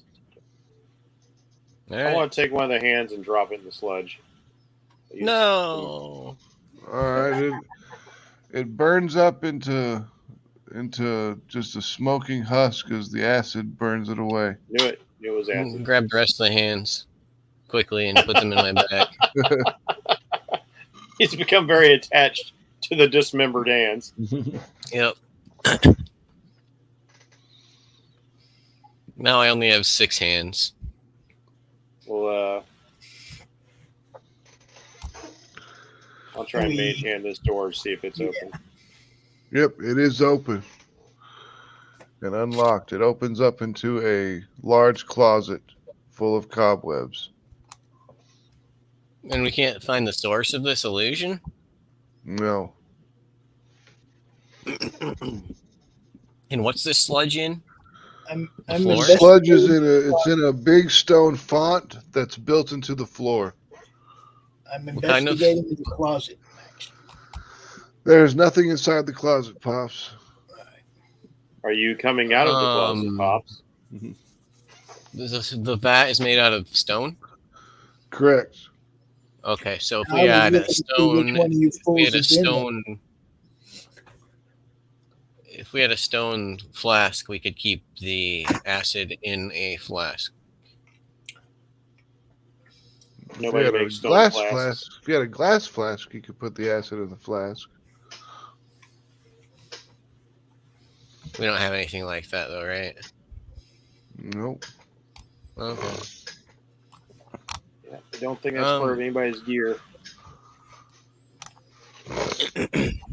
I'm gonna just really check back. Surprised nothing happened in here. I'm gonna check through here. Is everyone all right with that? I don't think anyone checked through here, right? No. You're the guy who likes to crawl through the air ducts.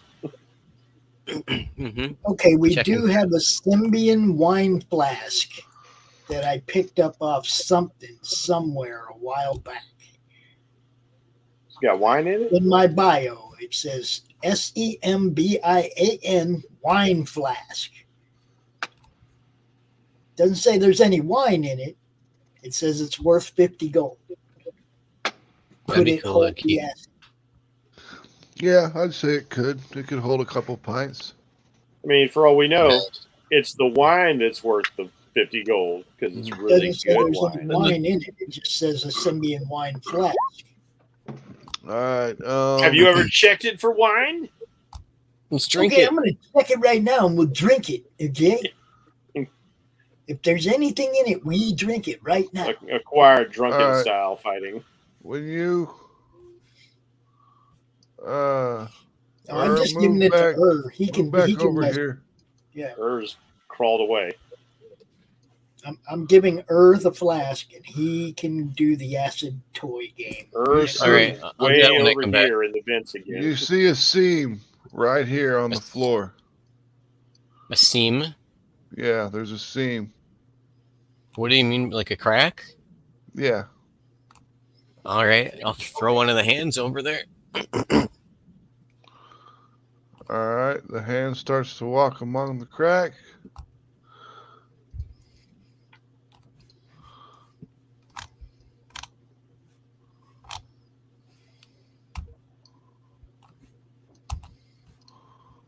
Why is this not moving? Oh.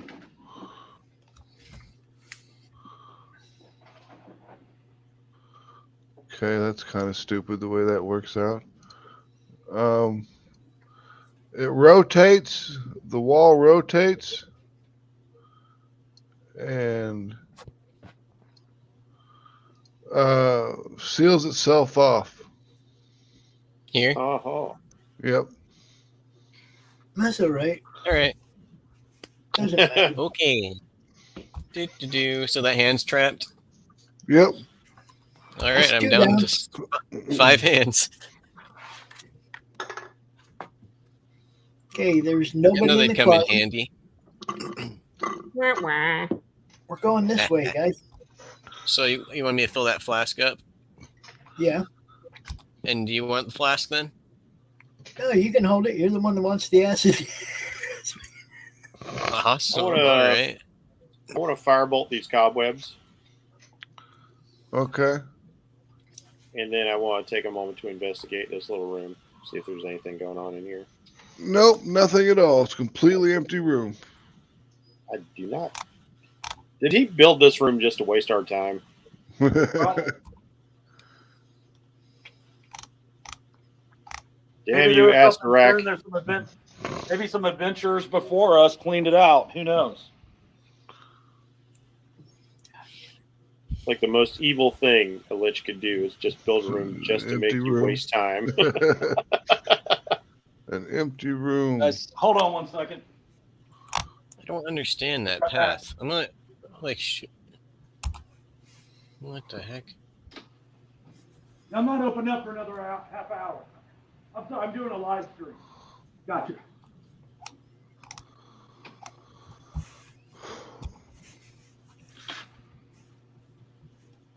Oh, customers there a half hour early trying to bang down Johnny's door. Yeah, they're knocking on the door and they're all like, I mean, not open for it.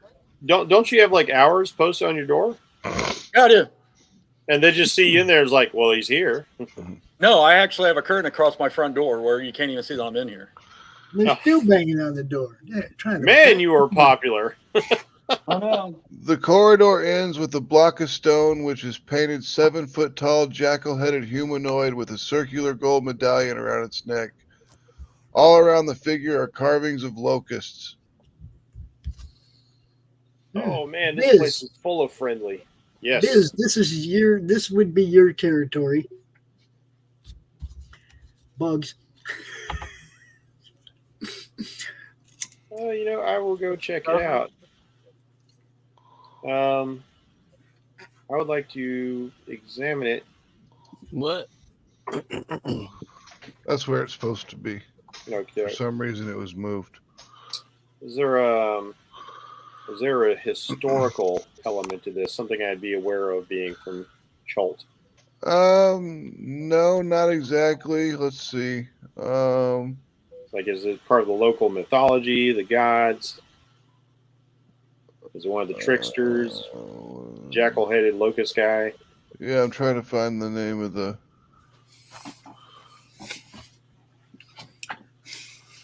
Ijin. Is it one of the trickster gods? Yep. Party time. So another one of the tricksters. Let's see. Just a block of stone blocking your way. So there's a whole bunch of locusts surrounding this jackal-headed thing with the red medallion or a gold medallion around its neck.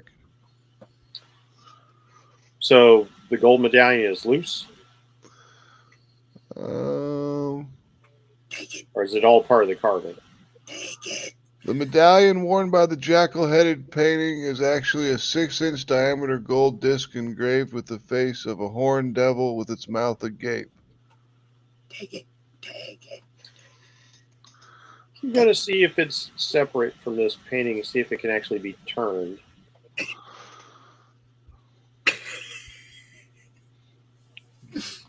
Yeah, step back, everybody. All right, when you look into the thing, you see that there's one hieroglyph, a vulture, is visible through a hole that forms in the devil's gaping mouth. But the dial is locked in place and the remaining hieroglyphs are hidden from sight behind the medallion. I'm going to see if the medallion can be removed from the fresco. It cannot. Can't be turned. It's locked in place. Okay. It can be turned. Oh, you said it was locked in place. Okay, because I did say something about turning it a moment ago. Yeah, right, you can turn it. I'll click it another click and see what I get. Okay, one hieroglyph at a time. The dial reveals a vulture and then a serpent. Okay, that's 2 of the tricksters, I believe. Next one. The next one is a door. That's the one we want. I'm going to push on the rock, see if it moves. No, the rock doesn't move. But push on the door in the hieroglyph. While you're doing this, roll your investigation. All right.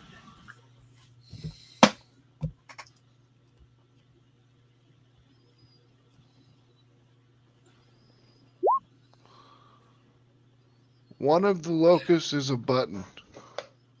Ooh. Well, let's press the button. Was there 2 locusts?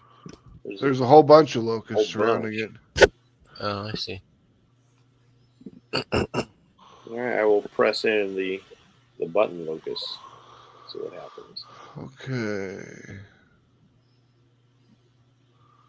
As soon as you press the button on the locust, the brick slowly descends into the floor. Revealing another room. 4 torches illuminate stone sphinxes crouched on the corners of this 15-foot-high room. The torches cast flickering light across hieroglyphs carved into the tiled floor. At the center of the room, a gold inlaid funeral barge stands atop a 3-foot tonestone dais. Resting on the deck of the barge is a small golden sarcophagus decorated with horned rabbits. A dark shaft opens in the ceiling directly above the barge, while to the south a corridor is visible through a set of fangs carved into the wall. Through a set of fangs. The skeleton of a dwarf sprawls on the floor east of the barge, clad in a tattered yellow turban and dusty chainmail, clutching a bronze shield. Well, that shield didn't help him. Well, but hey, Mr. Ranger there, he said they got horny rabbits. What do you want to do with them? It's jackalopes. I think he said they were engraved in the sarcophagus, not actually running around the room. And then here is what the floor looks like. Oh, no. Full of hieroglyphics. That just don't matter. We got ceiling crawlers, man. Let's do it. I was just thinking that I am actually going to crawl on the ceiling. It's a 15-foot-high ceiling. I want to go and look up the shaft that's directly over this. Is there anything visible? Okay. Spider-Man, Spider-Man. No, it's just it's a shaft that leads to nowhere.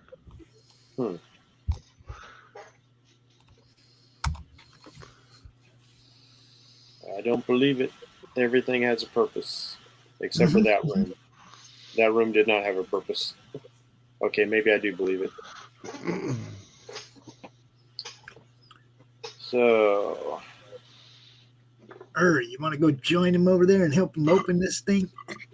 I'm trying to figure out the puzzle. I think if we step on the vultures and the snakes, it might be okay. Because that was something that was mentioned. The last time we had a puzzle like this, we just had to not step on the same thing twice. Oh yeah, I'll go in and crawl in and what's he doing? Sorry. I'm up on the ceiling. I was like looking in the shaft that's above all of this. Oh, you don't need any help, do you? Nah, I just want to make sure there wasn't like, lava was going to drop down or a carrier crawler was going to pop out or something.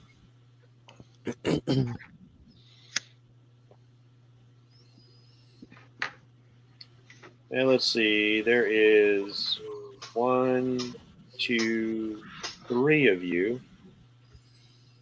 Okay, we can do this. Let's avoid the floor entirely.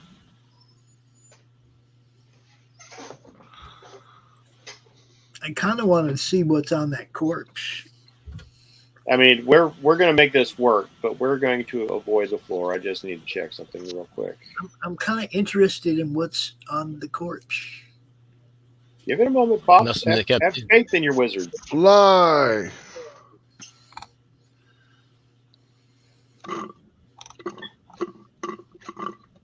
All right, so... All right, I can only get 2 of you, because that's all the levels I've got. I'll crawl over here. All right. Which of you 3 wants to fly? Who's going to opt out? Wait, what are we doing anyway? Opening this or something? Why is everyone coming in here? Because it's the next shiny new thing. Every time these sarcophaguses, each of these trickster gods has a sarcophagus. Each sarcophagus has a cool thing, but cursed in it, and we've been collecting them. So I'm kind of like doing the Pokemon. We're gonna catch them all.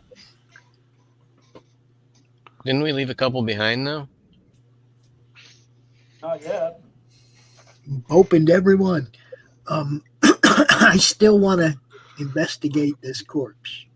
Right, but do you want to do it by stepping on the floor, or would you like to fly? Well, if I fly, I just fly over it. I can't investigate it flying over it. Sure, you can fly right. Hover 6 inches off the floor. Yeah. Okay, but it didn't say hover. It said fly for 60 feet. It's fly. It's fly. It's the fly spell. You're friggin' Superman. You can fly. It's not you grow wings and you have to flap. You fly. It's magical flight. On the dwarf, his yellow turban is set with a peridot gemstone. It's worth 500 gold pieces. A search of his corpse reveals a non-magical shield and a belt pouch containing a 500 gold piece diamond and 2 1-inch diameter crystal eyeballs, 1 dark blue and 1 vibrant purple. Okay, I guess there's no fly. Pops just walked in. We probably need those eyeballs to open the mirrored room. Yeah, we gotta collect eyeballs. I figured if you cast the spell, I was flying. I didn't get to cast the spell because I can only make 2 of you fly. I've been trying to get you guys to say who was going to be the odd man out.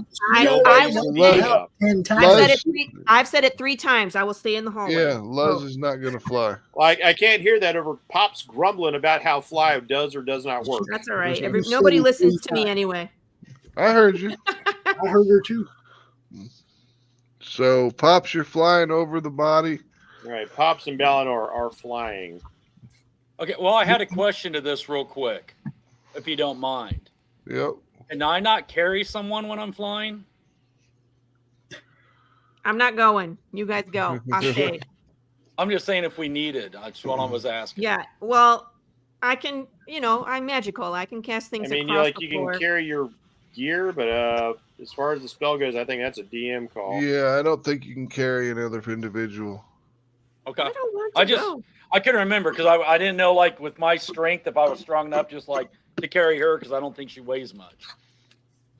I weigh 130 pounds. Thank you. Max, would you do a copy and paste on all that stuff that was on dude so I can just grab it and go? Yeah. Get your eyeball. I'm going to give the eyeballs to Viz since he has a collection of them already. My shiny marble. Oh, you'll never get it back now because I want to keep things. That's my curse. He's like a magpie. For you college Max, fans, is this going to be something in depth here?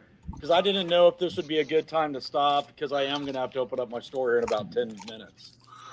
Yeah, we can stop here for a while because this is a pretty big puzzle. All right. So I'm saying if it's going to be a bit, if you guys don't mind. Well, that's cool. We can do some leveling up in the next 10 minutes off the stream. We got sphinxes, and sphinxes always mean puzzles. Yep. Well, Johnny can level up first. Okay, well, I'm giving the 2 eyeballs, 1 dark blue and 1 vibrant purple, to you. All right. They are crystal eyeballs, 1 inch in diameter, and I'm sure they fit exactly. Yeah, it's got to be for that mirror back there. Yeah, I got the other 2, right? No, I've got the other 2. Oh, I grabbed 2 somethings. You grabbed 2. You grabbed 2 marbles. Yeah, they're eyeballs. They're eyeballs. They were eyeballs too. All right, so we got. I have another question. Is Raise Dead a necro spell? Raise Dead doesn't work. Because I have a longer material component for a Raise Dead spell.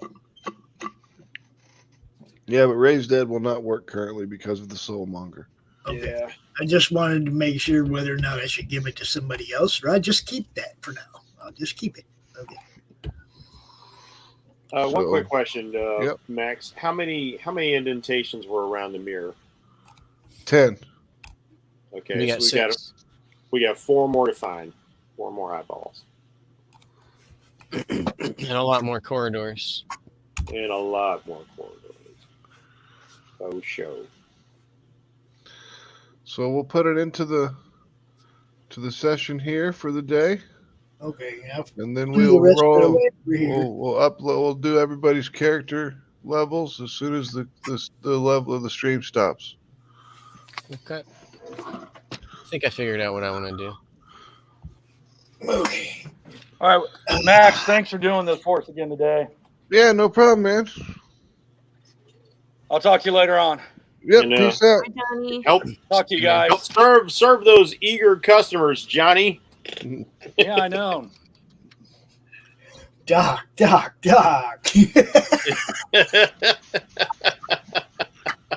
I saw that a long time ago. I wasn't going to touch it, though. Oh, I ain't going there. Yep. Come on, Rip. Come on, All right. buddy. I'm turning roll 20 off so that I Come can on, let's go actually pee. freaking ad. Jeez. Come on. Come All right. on. I guess we ending this thing, right? Yeah. Yeah, just the stream. We'll level up. Okay. So here you go, people. Since he was Lay in us the- out, Pops. Peace.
I told that moron not to take out my Tchaikovsky tape.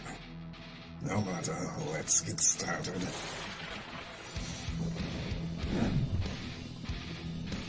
Here we are, Nancy Moon. The last time we left our heroine, she had just joined my esteemed colleagues at level M. And the soldier who cannot stop talking, a magician with money issues, a vampire with a checkered past. But there are other teammates she's yet to meet. One in particular might be a little bit shocking for her. I do hope she's not allergic. Back it today, won't you? Like right meow.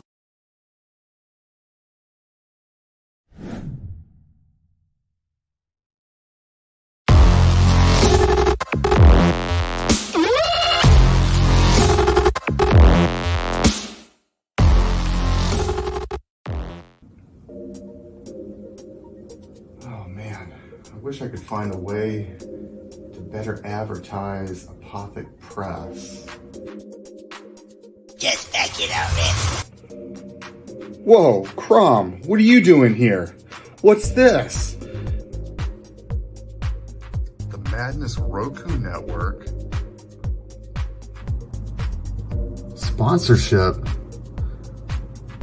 1 month of playing your 30-second ad on the network 3 times a day Oh my gosh, for $20? And you can't beat that. Just back it already. All right, Crom. I'm doing it.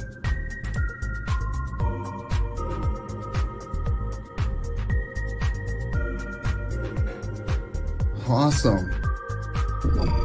Hi, I'm Tanner Hurley, founder of Apothic Press. I back the Madness Roku network, and so should you. Just back it already. Comic Books for Kids provides comic books to kids in hospitals and cancer centers across the U.S. It's a place where we can all work together to make sure every child has a comic book. 100% of all proceeds go towards the kids. It's about making a difference, and while they're in the hospital, allowing them to fly like a superhero, battle dragons, or rescue teddy bears. We are in every state in the country and now support over 160 hospitals. Every month, we add more. Visit cb4k.org.